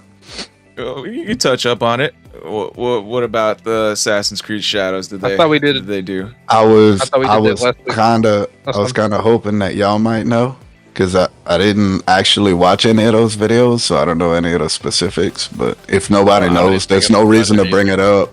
There's no reason to waste Yeah, I time mean, on it. I know Nawe is gay, and Yeah, Yasuke sleeps with a chick who doesn't. He shouldn't be sleeping with. I know about that, but outside of that, no. I don't know anything about it. I think it was probably being developed when that stuff was looked upon as popular. All right, well, I got the topic I wanted to bring up. There's a hot topic right now. Let's see. Is the Nintendo Switch 2 overpriced? Oh, The console? you're talking about the games. You're talking about the games. yeah, the games. Console, the games, everything. Because I'm seeing like a good mixture of like it's not overpriced, it is overpriced. What do you guys think? Brock, you can go first since you went last time. Seven Ninja, then Hunter. So when I'm looking at games, I heard this a little bit. It explained to me one time, and I kind of jumped on board with it. When you get a game, you're probably wanting at least $1 per hour of entertainment, right? Some games you can. I was playing my Rogue Galaxy the other day on my PlayStation 2, and I looked at my save file, and I had 136 hours of playtime on it. And man, I played the crap out of that game. I'll still go back and play the crap out of that game. So I guess it really depends on what you value it at. If you want Mario Kart, and that's really the cool thing about just pricing in general anyway. Like, if you want those bananas and you value that banana at today 50 cents a pound, or 25 cents, you think 50 cents, 50 cents a pound, that's crazy. Like, it's really what you as a person value that at. Just because you want it, if you don't value it at the price it is, then you're gonna wait a little bit longer. Maybe you go buy a pre-owned one 2 years down the road, 3 years down the road, and then get the game. No, maybe it's a bad thing. we just got a raid from Chili. So Chili. Chili, thanks for the raid, broski. Hey, Mochi. Yo, what's up, all the Chili's fans? Welcome to the better stream. Oh, come on now. I don't know about that. Don't say that. We I gotta- we Now appreciate you're not gonna those. get invited to the cookout. Somebody's got to be that guy. But no, like, I probably bought that Rogue Galaxy for probably close to $40, and I definitely got my value out of it. So, I don't know. Do you plan on playing Mario Kart for like 70 hours? Probably $70 ain't a bad gig out of it, 80 hours maybe. My brother, he's a big Mario Kart fan. He's playing the crap out of Mario Kart 8 Deluxe. He'll probably get it. So, I don't know. Like, I understand things are going up in price, and it sucks, right? Some could say it's the tariffs. I think it's been a long time running. I don't know how any of these game developers are just pouring hours into graphic design, into mechanical stuff working, getting any kind of game off the, up and running, and making a profit in it, especially when people are going and buying it like secondhand at a GameStop store or whatever. Digital, I think, is a way for. I don't like digital. But I understand it because it's going directly to the source. They're getting the payment for that game, and there's no middleman to cut them off, right? So, like, Yeah. I don't know how any of these developers are actually making any money at all without raising costs a little bit. So that's my take on it. I'm surprised it hasn't happened sooner, honestly. And I don't know if they can, as a company, like, afford not to do it. So yeah, I mean, you want games pricings to stay the same as everything else goes up in cost. Cool, yeah. Don't be surprised if Nintendo's gone tomorrow if that's the way you want them to operate. Yeah, all good points, all valid points. Now, to be fair, I think it sucks too. So don't get me wrong. I'm not saying, "Yay, go Nintendo, raise all the pricing so I can't afford anything." That's not what I'm saying. I'm saying, like, I Rock understand. the corporate shield. He said it himself. I Rock understand the steps they're taking. Like, I get it. It sucks. Everybody hates life because of it, including me. But I understand why it's happening. Yeah. So these are the prices, just for reference, of like a lot of the things here. I feel like it might go down only on the basis of the rest of the market has lower prices. So I don't know if it could stay there. No, it's everything's about to go up. GTA, Well, and here's the deal on the GTA is reciprocal going to be tariffs too. $100 at launch, and it's Like- going to set a bar. I don't know how many countries right now are actually caving to the tariffs and saying, "Hey, we'll drop ours if you don't go through with it a little bit." So, like, that's not even saying that everything itself will go up in price either. Like, that's part of the threat is to, like, "Oh, hey, we'll meet you there, unless you want to knock it off a little bit." So, like, I don't know. Maybe Japan will play nice. Vietnam already is, right? So, like, or even if you want to sell your goods, like, I don't know, people were talking about the whole Penguin Island thing. Like, if people use that Penguin Island as, which there are fisheries down there, by the way, but if people are gonna use the Penguin Island as their company's place of sale, like, then that's a loophole that they can get through to lessen the tariffs on their product, right? So, like, Well, I a lot don't of want people are to. giving them, "Oh, haha, you did that to you did that to a Penguin Island." No, like, people I are don't- trying to subvert the tariff. Well, Anyway, there's that, but I don't want to get too much into that right. particular But topic. I'm making a point, though. I do want to make it known that we are only tariffing countries that we are getting less imports from them that we are exporting to them. Right. That it's the reciprocating. Well, yeah, Exactly. we're It's to even to even it out. It's to Yeah. it's to turn it from unfair to fair. You free know? trade only works when it's free. So, like, for all those free traders out there saying, "Oh, we shouldn't tariff," well, fucking say that to them too. Anyway, Exactly. back to the point. So, like, if Japan was really worried about selling those at Nintendo was that worried either. Like, it could be incumbent upon them to move their and they do have Nintendo America as well. I think they're two different companies, right? So that could even manufacture stuff over here and have it sold at a non-tariff price. I don't know. There's a lot of different ways around the pricing issues, but again, like, I'm surprised that Xbox. I mean, are we complaining about it only because it's Nintendo? How much did you buy your PlayStation 5 for? How much did you buy your Xbox Series 1X for, right? And how much are you paying for those super third-party like weird controllers, that have 500 extra buttons that you want to press to get better at the game? It's just really, it comes down to what people value it as, and Nintendo always has. As far as exclusives go, like, I don't know any other, like, what you have Halo and Gears maybe on Xbox or Microsoft or whatever, and then Sony has a good chunk. They have, like, what, Killzone, God of War, Infamous, a few of those. So, like, I again, it really just comes down to how people value stuff. I'm sorry, I've been going on for too long. You're good. What do you mean? What happened? Seven Ninja. You had showed something earlier. Invincible 55 seconds. I was trying to pull the what's it called the window out of like the whole like the what's it called? Yeah. And then like it got stuck on something else, so I ended this streaming to you guys to start it up on something else. Andrew? Let's see who. So, Ninja's thoughts on the pricing from Nintendo.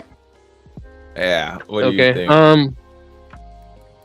I mean, I feel like the prices are gonna try to level out. I also think that like Nintendo, one thing they've been known for is their games quality itself is good, but like the processing, the performance that is needed isn't always as high as the PlayStation, the Xbox. So I feel like their games in general should be lower than the average Xbox or PS4 game, just because of that very idea.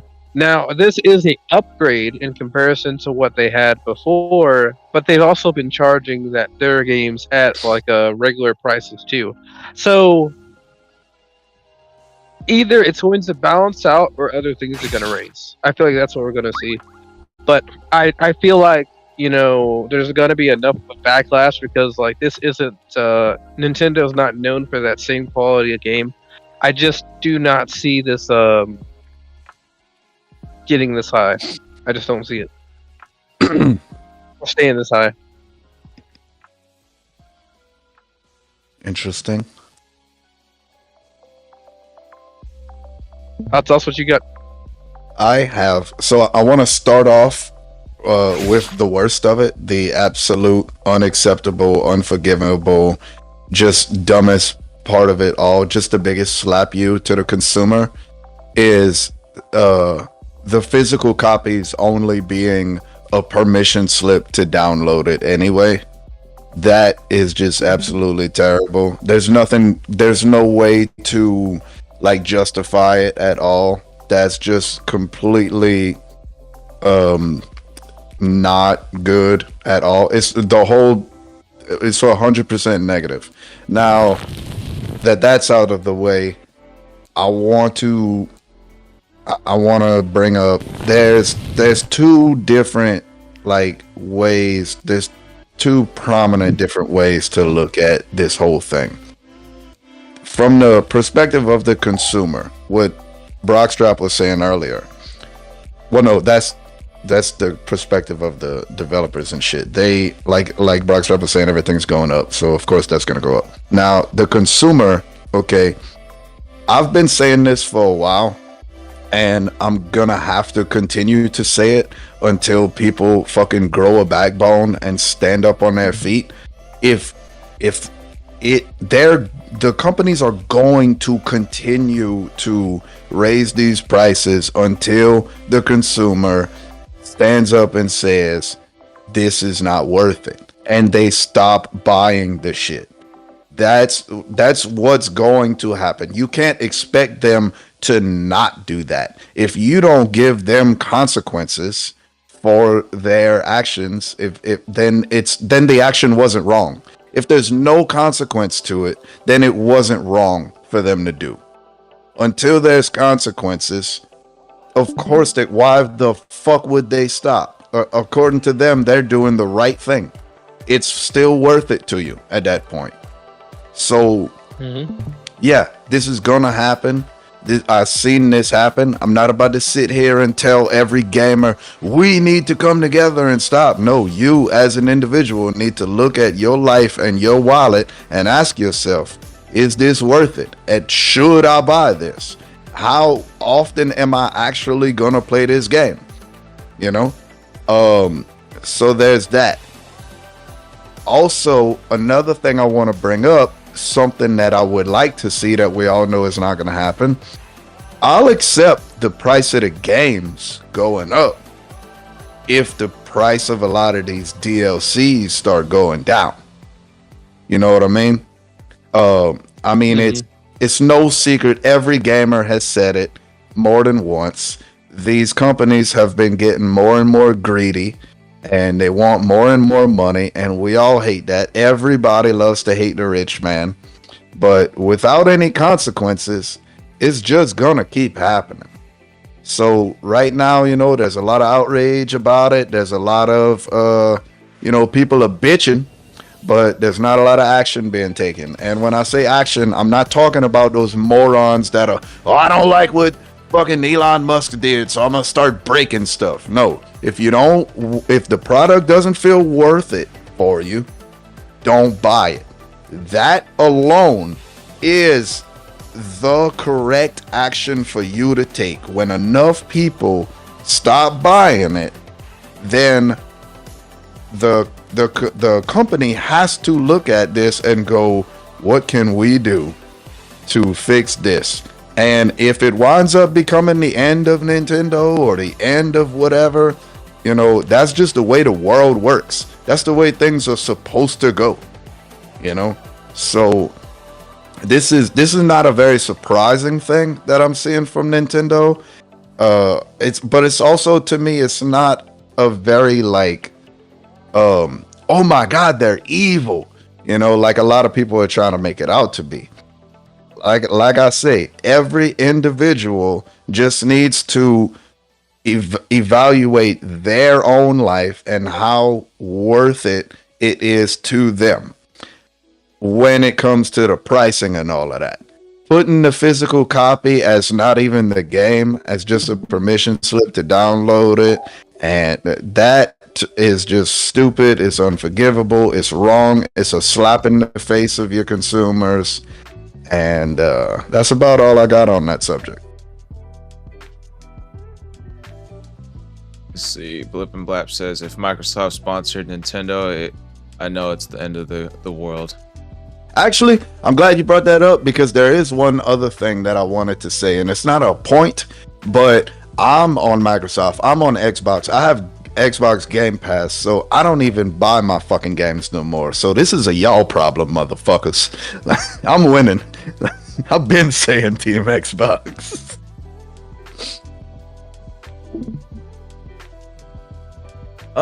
Me personally, you're not gonna let this slide? I don't know. I don't see the console being $450 that much of a problem. I don't see what's called. I do see the Joy-Cons being $90 as a problem. I do see the games being $80 as a problem. It's to me that just means when is these increase in prices gonna stop? It's I know the consoles might have to increase, because I know the PS3 was $600 when it first came out. For the more expensive one, $500 for the less expensive one with less storage. The PS4, I want to say, went down to $300-$400, and then the PS5, let's see, I forgot how much that was. PS5 cost when first came out. PS5 was $500. Yeah, $400 for the digital edition. Mike said he gets chicks better than you, Squaw. Fuck Mike. Anyways. Squall's got a nice roster. I seen the pictures. I don't know who this other motherfucker is, but it's Squall's a competition right now, homie. Squall's in this game. Anyways. What's it called? Yeah, so $450 for a Nintendo Switch, that actually to me doesn't sound that bad. But it's just more of the games and like the controllers that's gonna drive me nuts. I agree quite strongly with that statement. Blip and Black. I think he meant to say quite strongly with that statement. Yeah, it's just the games and the controllers. Either he's referring to a fuck Mike or whatever you said, about me and my roster. Yeah, just the games being $80 now. That's a little too much in my opinion. Oh man, we got cheap viewers guy. Delete that real quick. I mean, to be perfectly honest, when I heard that Nintendo was pricing their games at $80, I was like, I thought that was average anyway. I thought the average price of a video game was $80. Nah, it's 70 right now.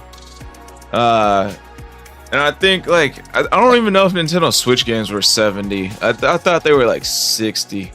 It's like when they moved from 50 to 60 on like from $50 on PS2 to 60 on PS3, I was like, oh god, that's a lot. Like I was a teenager at the time, like who didn't have any money. I was like, man, I have to save up for like my allowance for months just to get a game now. And then it's called for, and then they switched them up to 70. I forget when they switched it up to 70, if it was like in PS4 or PS5. I was like, damn, that's a lot. And then now they're switching it up to $80 now per game. Like I was just like, bro, when is it gonna stop? Like before we know it's gonna be 90, then it's gonna be 100, and it's gonna be like not even worth it when it's like $100 a game. It's like not even worth it when it's $80 a game, in my opinion. Breaking news. I just looked it up because I knew that it was at least pretty close to average. Super Mario 64, when it launched for the Nintendo 64, came out at $60. Like, video games have always been pretty high up there. You know, I mean, I kind of remember when I bought Pokemon Shield, I was very surprised that it was like $50 or $60, or you know, maybe whatever it was. I remember feeling like, oh, I got a pretty good deal on this game. But yeah, I just wanted to bring that up real quick. That's way back in what year was that? You know, when Super Mario, that was like the 90s, I want to say. 92, 91. No, 64 came out in Later 98, right?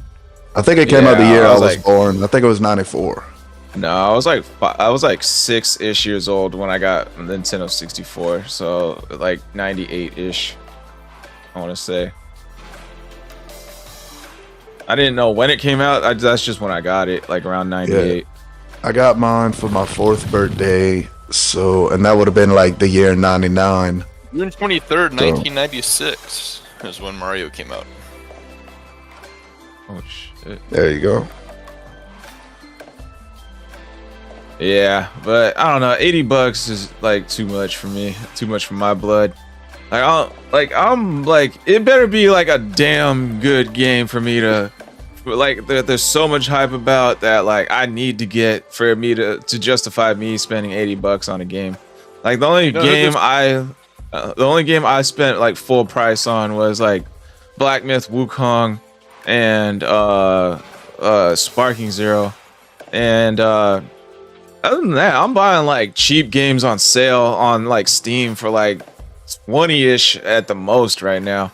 Like I'm really spending game money like 5 to like 15 on games on Steam whenever I do buy a game, or like free games, you know, like Brawlhalla, Fortnite, Zenless Zone Zero, shit like that.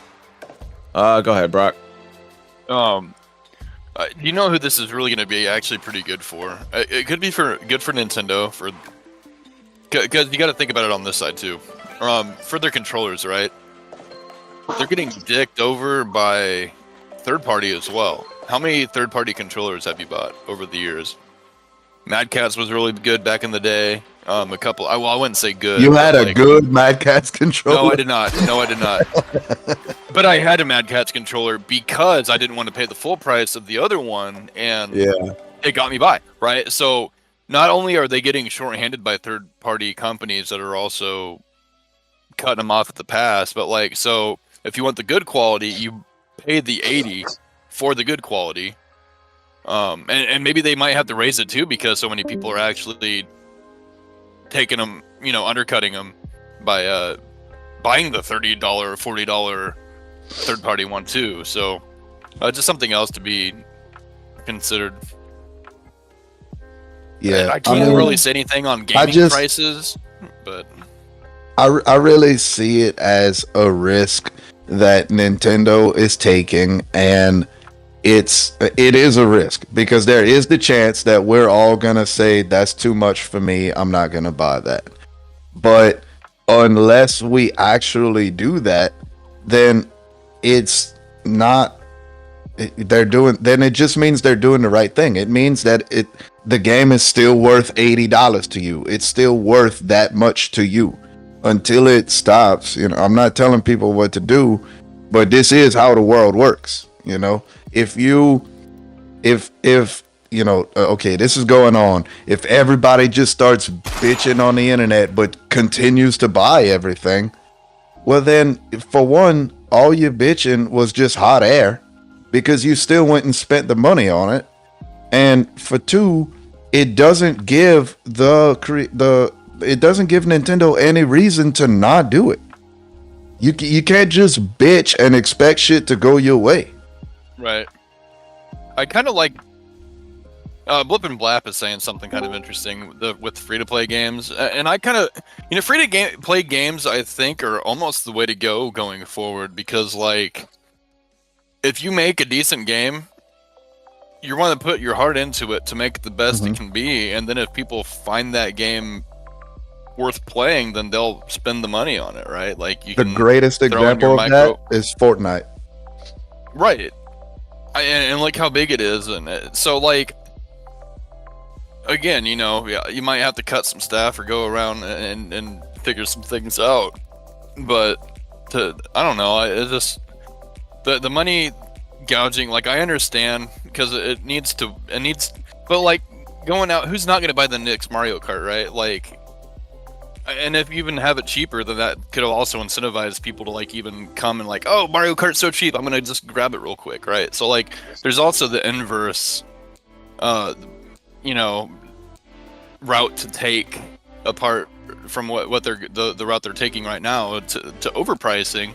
Well, it might divert some people from buying it, but like also at the same time, but also, well, it might go on stock too. So how many copies are they making? They can probably make a lot of copies if they get the all the software done, then they can just apply it to each piece of hardware probably for minimal cost, right? So like, you could probably make a lot, but like if you make very little but and have the demand down, but then skyrocket the price up, like that, maybe sales are bad and secretly, and they don't want people to know, but like, well, sales are bad, so we're not going to make a whole lot. We're going to make a little, jack up the prices, and then that cost will cover what we do make. I don't know, there's just a lot of different ways to look at it. Well, another problem I had was like you brought up, like, do we want to pay? We can pay like the full price for, like, let's say the Joy-Cons, right? Well, $90 for Joy-Cons. Like, the Joy-Cons in the first Nintendo Switch aren't notoriously known for being reliable. Like, I probably bought like 4, maybe 5 pairs of Joy-Cons at most, and they're all expensive, like $70, $60, and they all get stick drift, bro. I think I have one pair that doesn't have stick drift, and like, I heard like hell years later. These two top buttons right here, these don't work. My R and my ZR and my ZL do, but my R and my L don't. they don't even really use that much. I've never had trouble. I still got the first Joy-Cons that I had when I bought. Never had no trouble. Yeah, mine all had stick drift except for my last pair that I bought. So like, I'll hold left on Mario Kart, take my hand off the joystick, and it still goes like left, for like another second. I'm like, dude, what the fuck? And so I bought like a new one, and then after a while it does the same thing. Bought a new one, after a while it does the same thing. I'm like, dude, these things are fucking trash, bro. Like, and I have to, these things are hella expensive too. They ain't cheap. So like, if they're charging $90 for a Joy-Con 2, they better fucking fix this damn stick drift, or I'm gonna be pissed. I'll probably throw it at the fucking ground, stomp on it. Yeah, that'll fix it. Yep. Yeah, that'll definitely fix it. It won't be any worse. Yeah. Well, no, but it goes back to what I was saying earlier. I mean, if it's not worth it for you, don't get it. Like I'm a man of action, you know. A lot of these complaints that I see about these price increases and everything, the people that are complaining, they're saying this as if they absolutely have to buy this product, that they have no choice but to buy this product. It's like, dude, if it's not worth it, don't get it. It's plain and simple. You know, maybe it's gonna hurt that other people with more money than you are enjoying this game that is not cheap enough for you to justify buying it. But at the same time, I feel the same way about motherfuckers driving Ferraris. So it is what it is. Well, I mean, I'm gonna be looking at probably some aftermarket Joy-Cons. I didn't even know those things existed till like Brock brought it up earlier. Yeah, there's a couple of ones that are bad out there. You also have like just the Switch Pro third party as well. Hell, I like having a Switch Pro in my hand more than Joy-Cons anyway. I don't know why they didn't. Like, I get the gimmick is kind of cool with the Joy-Con, or the like putting it as a portable. Like, that's always a nice option too. But I mean, I'm gonna tell you right now, I've not really played my Switch off its dock like ever, really. Right. I usually always had my Switch, or I never played the Switch on the dock. I always like brought it with me. Huh? No, I'm just laughing at Blip and Blap. I thought it was kind of I thought it was backwards for the Switch Lite to be more expensive than the Switch when I bought it, but I bought the Switch Lite before I bought the regular Switch because I was like fresh out from behind bars. I was about to go offshore and I needed something for when I wasn't working. So I bought a Switch Lite and Pokemon Shield. And it was more expensive? Yeah, it was like $100 more. What the hell? Well, they did have better battery, like, I don't know what was better other than like the battery life. That's the only thing I know that was better. Well, for me, it was worth that extra $100 because, like, I could bring just this Game Boy size thing on the boat with me, or I could bring this fucking 2 big wires, and these 2 things with, Joy-Cons that come off, and just a lot more stuff to carry when my bag is supposed to be full of clothes, work clothes and shit. So for me, it was worth it, but at the same time, it's like, that's an incredibly specific circumstance. I didn't understand how, as a company, Nintendo justified, we're giving you the same console, but it can do less, and we're gonna make it cost more. That was really retarded to me. It seems like it's a Wii U moment. Does anybody remember that at all? Like Not the console, the console was supposed to be in the end was what they released as a second all by itself console. Yeah, it was very dumb. It was. Yeah, that one flopped pretty hard. I still have one. I played the crap out of it. I didn't. Well, of course you still have it. It's not like you can resell it. No. Doesn't make it any less true. Alright, so I'm looking up the difference. Like, a friend told me there's not that much difference between the Switch 2 and Switch 1. Like, maybe better graphics. Like, I didn't know. Like better hardware. I'm glad you brought that back up. I didn't know the Switch 2 was coming out at $450, and to me, that is overpriced for a Switch, especially if it's not much different than a Switch 1, because I'll pay $400 for an Xbox One, but on Xbox One, there's a shit ton of stuff that I can do that I can't do on a fucking Switch. I can watch YouTube, I can watch fucking Amazon Prime, Disney Plus, I can fucking download movies, and buy movies and shit. There's a whole bunch of more stuff that I can do on this $450 console than on the Nintendo. So that's actually kind of surprising. Well, let's see. Larger screen, 7.9 inches, 1080p LCD screen with HDR and up to 120 hertz refresh rate, a more powerful processor, redesigned Joy-Cons with mouse-like functions and increased storage capacity. So it's like all the standard stuff, upgrades. Like I know they had better graphics. I heard like the processor was actually the same, but I'm not 100% on that one. So I mean, if it is a better processor, then okay, I can understand the increase in price. I think the Switch 1 when first came out was $300. Switch 2 being $450.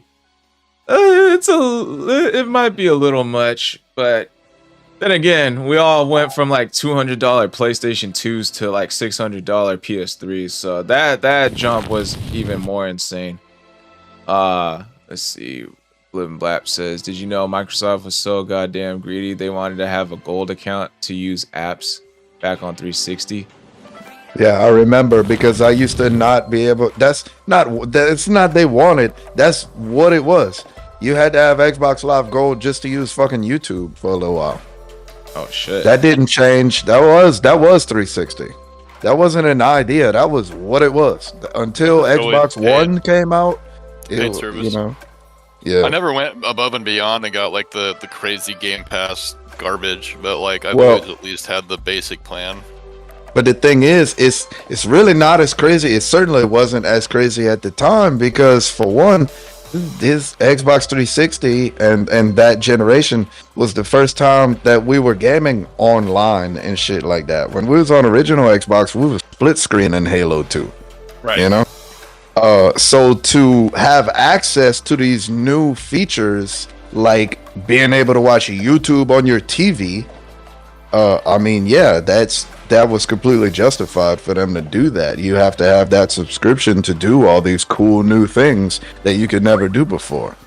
Now it's you got YouTube on your cell phone and shit. Back then we still had flip phones, so yeah, I mean, of course they're gonna, you know, as long as you have access to the internet, you can use things like YouTube and shit. Am I being called that? I don't know. I don't know who Blip is talking about there. Say that again? I have in my closet right over here. I have a physical copy of Left 4 Dead, so I mean, it happened. No, the thing that I'm really pissed off about on the Switch though is the GameCube Virtual Console. They could easily do that on the Switch 1. I'm so freaking pissed off about that. That's the one thing that I feel most ripped off on. Out of everything else, that's the one thing. I'm like, you could do that on the Switch. You could do that on the first. Do what? The GameCube consoles. Or the virtual Oh, the titles. GameCube games? Oh, okay, The yeah. games, yeah, no, I already have the 64 and all that stuff. I have that package, the family Yeah. pack, or not the family, Yeah. but the Rumble package. Hey, come on now. But I have that, or the payment plan, and I could easily get it. I could, but nope, it's got to be on the Switch too. Okay, Yeah, and I mean- I guess. Well, I mean, it's and not you like know, I don't have a GameCube myself anyway. Like I'm a hoarder, right? I have like all the old everything. Right. I try to keep it in pretty good quality. There's some games. Sometimes my disc doesn't read on the GameCube super well, but like I still have access, I guess. yeah. Can't buy it in Microsoft Store because they refuse to charge for extended content. Oh, okay, gotcha. Well, we know, like, I mean, it's kind of obvious, you know, waiting for the GameCubes and shit. Them only putting it on the Switch 2, it's kind of obvious that we know once we start raising these prices, people aren't gonna like it. They're gonna wonder whether or not it's worth spending all that money. And so we're gonna have this thing that they've been begging for, which is having GameCube and other Nintendo licensed games on their console. We've been begging for that for over a decade. Yeah. So that's your incentive to get the Switch 2 and spend that extra money. And it just goes back to, if it's worth it for you, you're going to get it. If it's not worth it for you, you're not going to get it. But the bottom line is that you do not have to buy any of these things. Exactly. And I might not until 5 years down the road when it's time for a new console to come out that everybody's bitching about. Yeah, You're gonna get it with your tax return. I'm probably not gonna get it because until they because I know Pokemon Legends ZA is gonna be on both the Switch 1 and Switch 2, so I don't see a point yet until they start making some exclusive games I can't get. Like, I know they always got to come out with the new Super Smash Bros. Every Nintendo console. Oh, for sure. So like if they make a new Nintendo like Super Smash Bros. On this Switch that I can't play on the old Switch, then I'll probably cough over the money. And hopefully they by already then have one promoted. It might have been Super Smash Brothers Legacy. Oh shit. Well, hopefully like the new Super Smash Bros. Comes out later down the line, like a year or two in. That way that like Nintendo will be like, oh shit, our consoles are not selling that well. Let's drop the price a little bit so that I can get like a cheaper price on one. Fuck the oligarchy. Yeah, it's right here. It's not even a console race anymore. It's becoming more about income than quality now. Yeah, I can see. Oh shit, looks kind of badass. I'm not gonna lie. The final battle? That's what the last one was. Yeah, they keep saying that like, every Super Smash Bros. But we all know, like, if Nintendo comes out with a new one, Super Smash Bros. Come out with a new one. Hey, look, it's right there next to Mario. It's right there. It's Smash Bros. Is right there next to Mario and Zelda and Donkey Kong. It's the flagship franchise of Nintendo. When another console comes out, another Smash Bros. Is gonna come out. You know, Yeah, Halo is for Microsoft. PlayStation, I guess there's a few games that they're gonna have to put this game out when they come out with another console like God or it's kind of hard to find a flagship for PlayStation, but PlayStation's biggest strength is they have so many exclusives, or they used to anyway. Oops.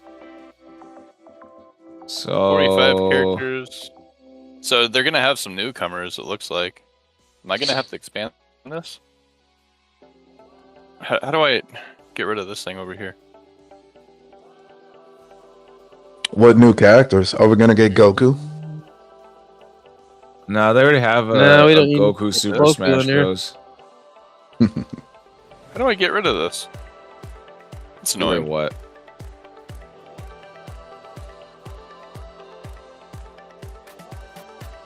This little thing over here on this side. I have no idea. I don't think you Would that can expand. because there's a bar over there or something. There's an Yeah, ad bar. Dude, it is an ad bar. put my heater on. So many ads. What? There's something in your ass? Oh my Sure. god. If that's what you want Is to that take what you from just that. said? You know what? Let's do my next favorite Cold thing. sauce like moment.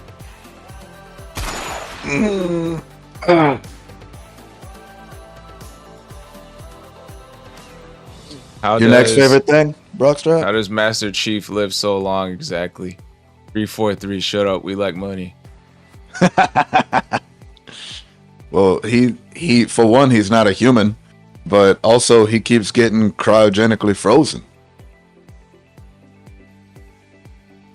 I'm seeing online Super Smash Bros. Legacy comes out February 10th. I'm not sure how real this a is. fan-made concept or mod of an official game. Oh, so it's not even like a.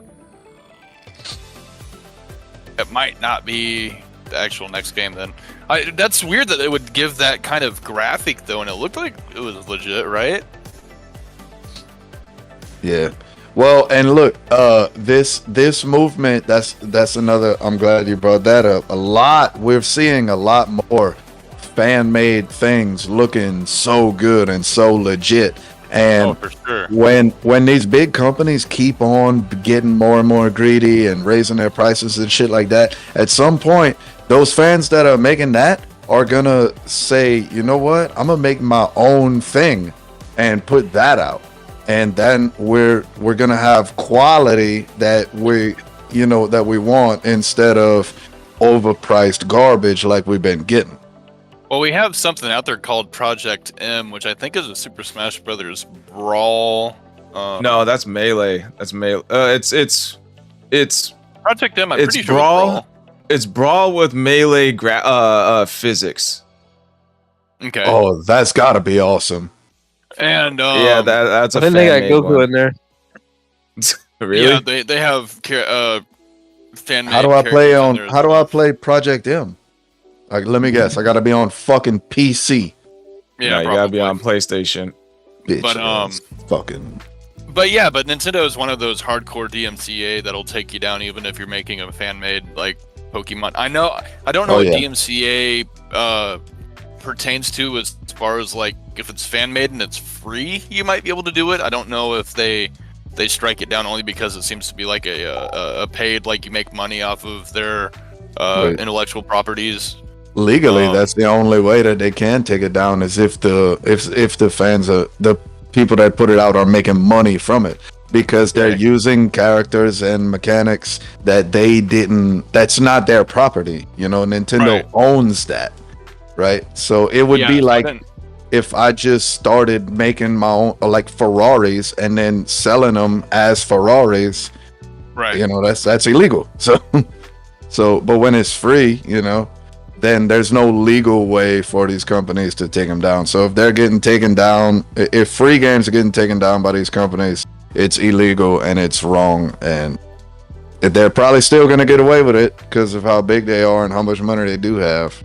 Right. But And that's what I was saying earlier, Blip and Blap, from people just doing the free game content just for the sake of wanting to make it good and Yeah. doing that kind of stuff, and then having some kind of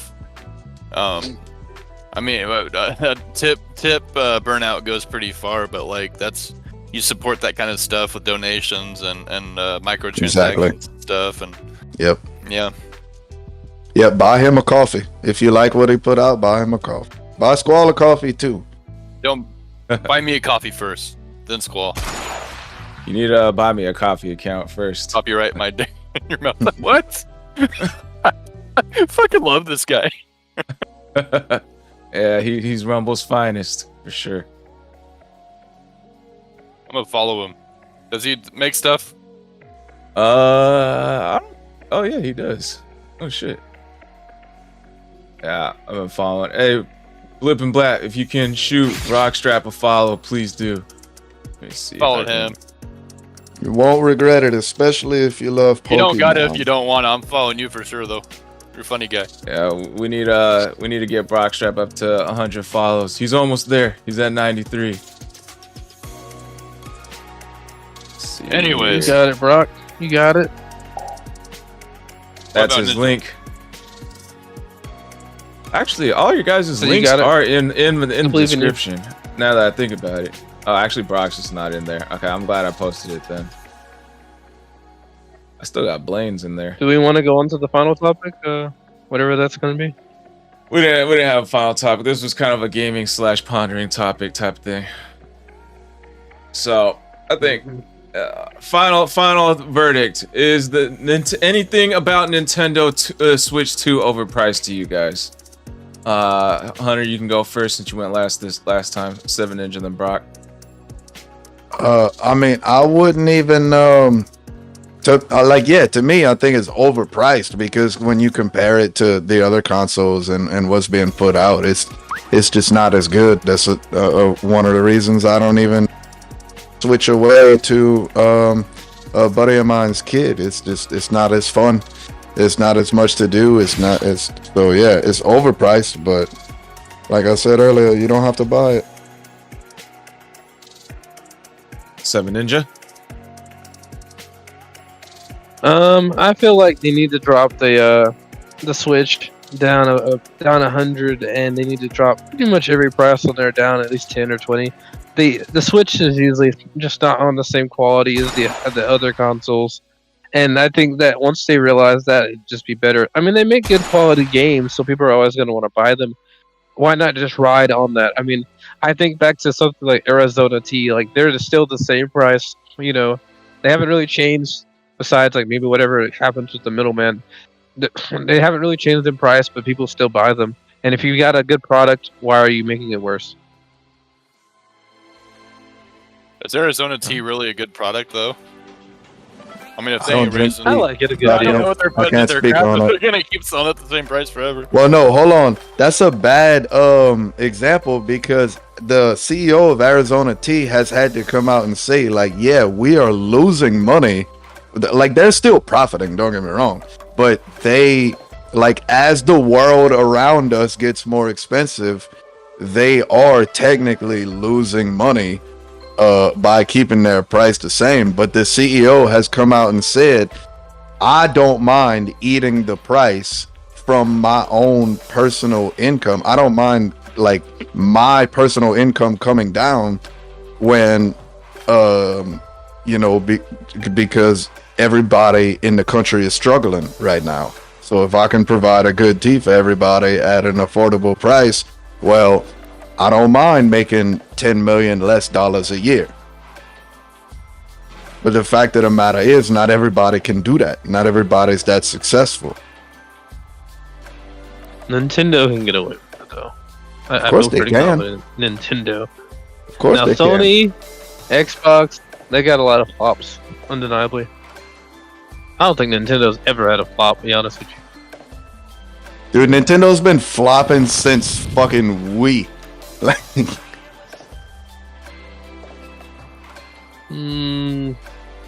Games wise, I've never seen anything like blow up as a bad game for Nintendo, but I've seen that 100 times more with Xbox and PlayStation. I also don't see as much coming out on Nintendo as these other consoles. Mm-hmm.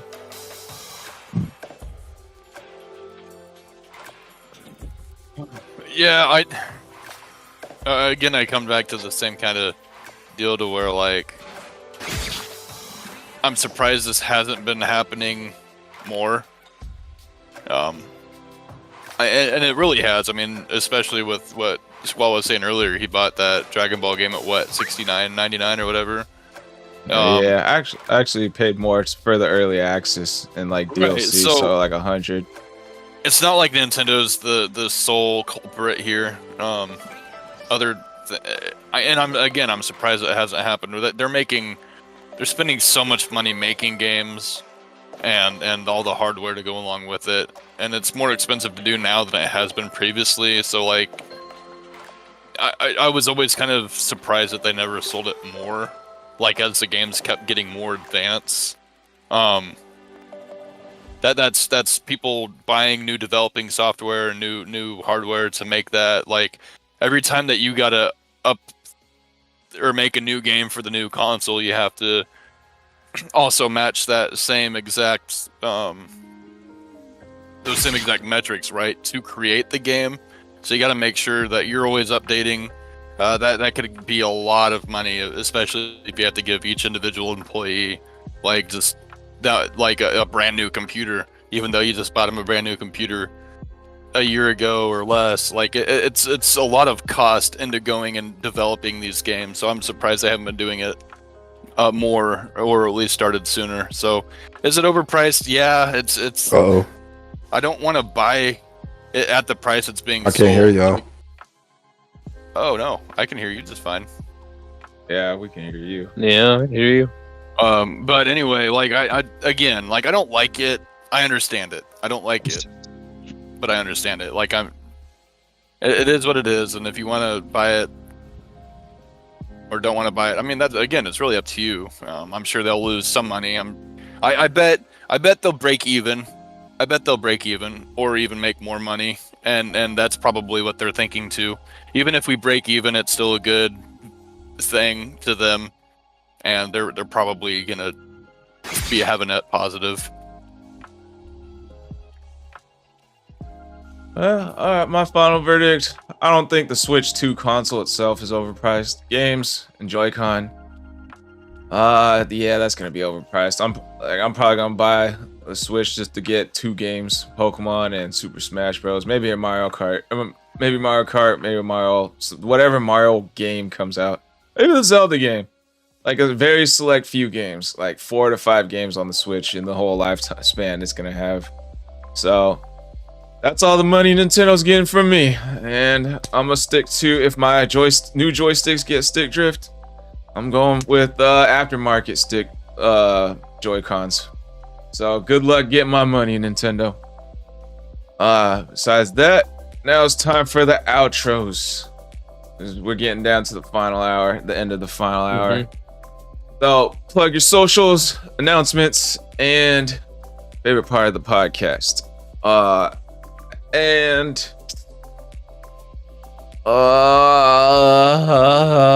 Damn, bro, I don't have an outro question. Yo, Jamie, number 3 over there. Well, You just the least favorite character from Invincible. that was the opening question. We already did that. Okay. We already All did right. that. All right. Well then, sexiest character from Invincible. Alright. So, I am Squalrush, gamer, podcaster, all that good stuff. I have the Linktree/Squalrush. Got the Buy Me a Coffee account in case there's no donate button from wherever you're watching from. Mario sounds cool, and the mods for Zelda are cool but complicated. I never played those games with mods. Announcements, I'm probably gonna release like a new Dragon Ball Sparking Zero video out this week, so be on the lookout for that. Tomorrow's Brawlhalla Monday, so that one's usually pretty lit. A lot of live viewers like to join in and play with me in Brawlhalla, so everyone's welcome to join as long as there's space. Let's see. Favorite Goku's a bad dad.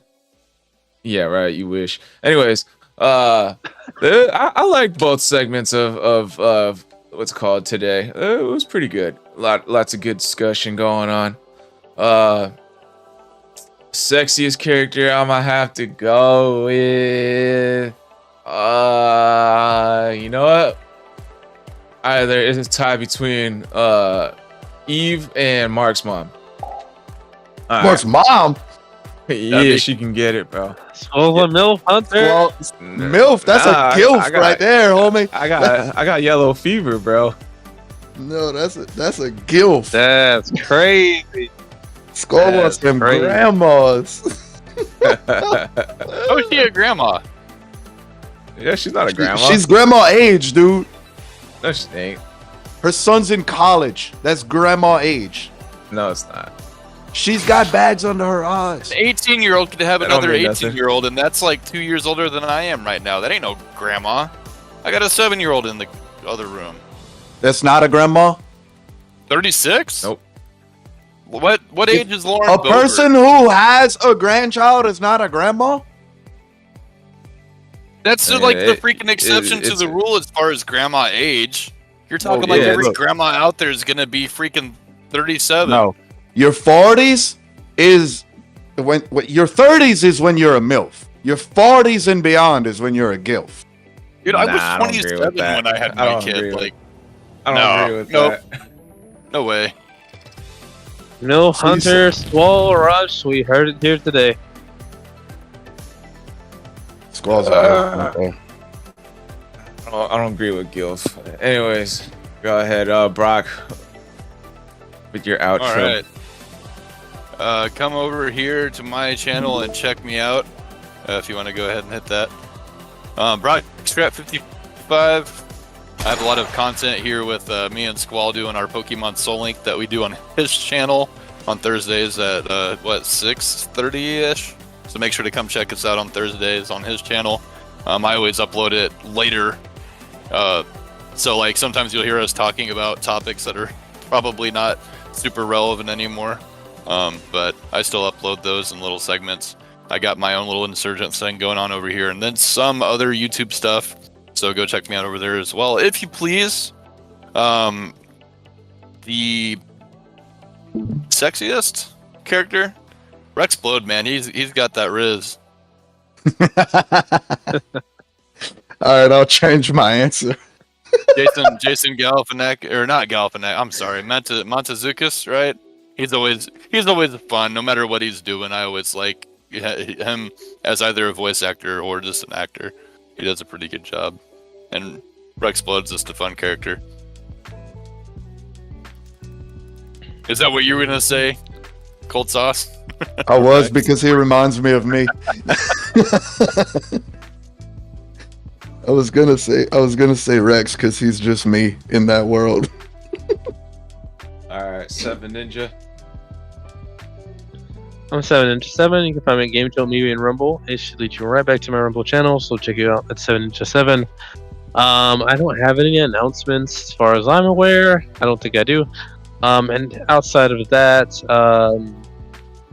the sexiest character, I'm gonna go with. I like that Russian chick, that red. Was it Red Racer? Olga. The Russian chick, yeah, Olga. I liked her. So did he. God. Let me look this up. I liked when he had to dig himself out of that hole he made. Conversation with anyone is excruciating, but not with you. Oh, you talking about Debbie's friend? Yeah, I mean they met up a couple of times until No, I looked her up you learned on that Debbie was Omni-Man's wife. Oh, that's right. And then she stopped fucking with her. You're right. She was mad because Fucking cunt. acting like it was Debbie's fault that happened. Yeah. Anyways. All right. Well, I mean, Has anyone seen this Emma Frost? Has anyone seen Dude, Emma Frost? On Marvel yes, we Rivals? did. Oh my god! Yeah, we were talking about. we were talking about that earlier. Good looking woman Man, on a game. I thought Black Widow was hot. Boy, they Played put the primarily by motherfucking dudes. cheeks on Emma Frost, son. What a stroke of genius compared to all this woke garbage. Oh man. Oh yeah, absolutely, Oh, Make dude. something Marvel the Robert. target audience actually enjoys. Yeah, buddy. Boy, did I. Them hips don't lie, okay? No, Them they hips don't. lie. And they saying you like it. Oh I'm dipping. my Sorry, I God. have to go take care of kid stuff. So, Damn. thanks for watching this. Gotcha, everybody. gotcha. And you're not even gonna stay for Yeah. my outro? What? Yeah, it's terrible. Dad, no. Anyway, my name is Secret Cold Sauce. Bandits again. Yeah, y'all can find me on TikTok at Hunter on Tik. My favorite part of tonight's podcast was definitely when we was talking about Invincible. I loved proving all of y'all wrong. I mean, the whole these discussion Answers I'm hearing. from y'all. Yeah, I know it's crazy, but No, from I'm you. glad. That's from I- you. Look, I have no problem taking on the responsibility of correcting y'all, and so I really got to shine Correct. in that moment tonight, and I think it would be easy for me to say that Rex is the hottest character in Invincible because he's just like me. He's just like me. Of course, he's the hottest, but at the same time, you can have an orgy with Duplicate alone. Like, just you and Duplicate, and that's it. She can multiply herself, okay? that's a sexual skill that is just can't be ignored. And she's an Asian. You know what I'm saying? She ain't curvy and all of that. What the fuck? You said you and Brock were saying she was ugly this morning. I don't think I That's ever crazy. said ugly. I don't think I receipts ever are said coming ugly. out. The She's got a receipts. look. She's got a slightly above mid body, and she's got a mid body, and she's got a slightly above mid face card. All right, you tie that into shadow clone jutsu, homie. Come on, son. Like, dude. And what the fuck was up with that earlier when you guys were talking so much shit about After Duplicate? hours. Because you're the only one that unlocked her on Fortnite. We were jealous. Is that the answer you want to hear? Bro. I didn't know that. I thought you guys genuinely didn't like her. No, man, she's hot as fuck. It's weird that you went with the fucking grandma version of her because they look almost the same. But Damn. Wow. Damn. We're canceled. All right, guys. We'll see you guys next stream. All right. Well, Amber thank suck. you. Thank you to all the viewers for being here. Thank the panel. It was a lit one. Hopefully we'll see you guys in the next one. Peace out, guys. Cold sauce is wrong.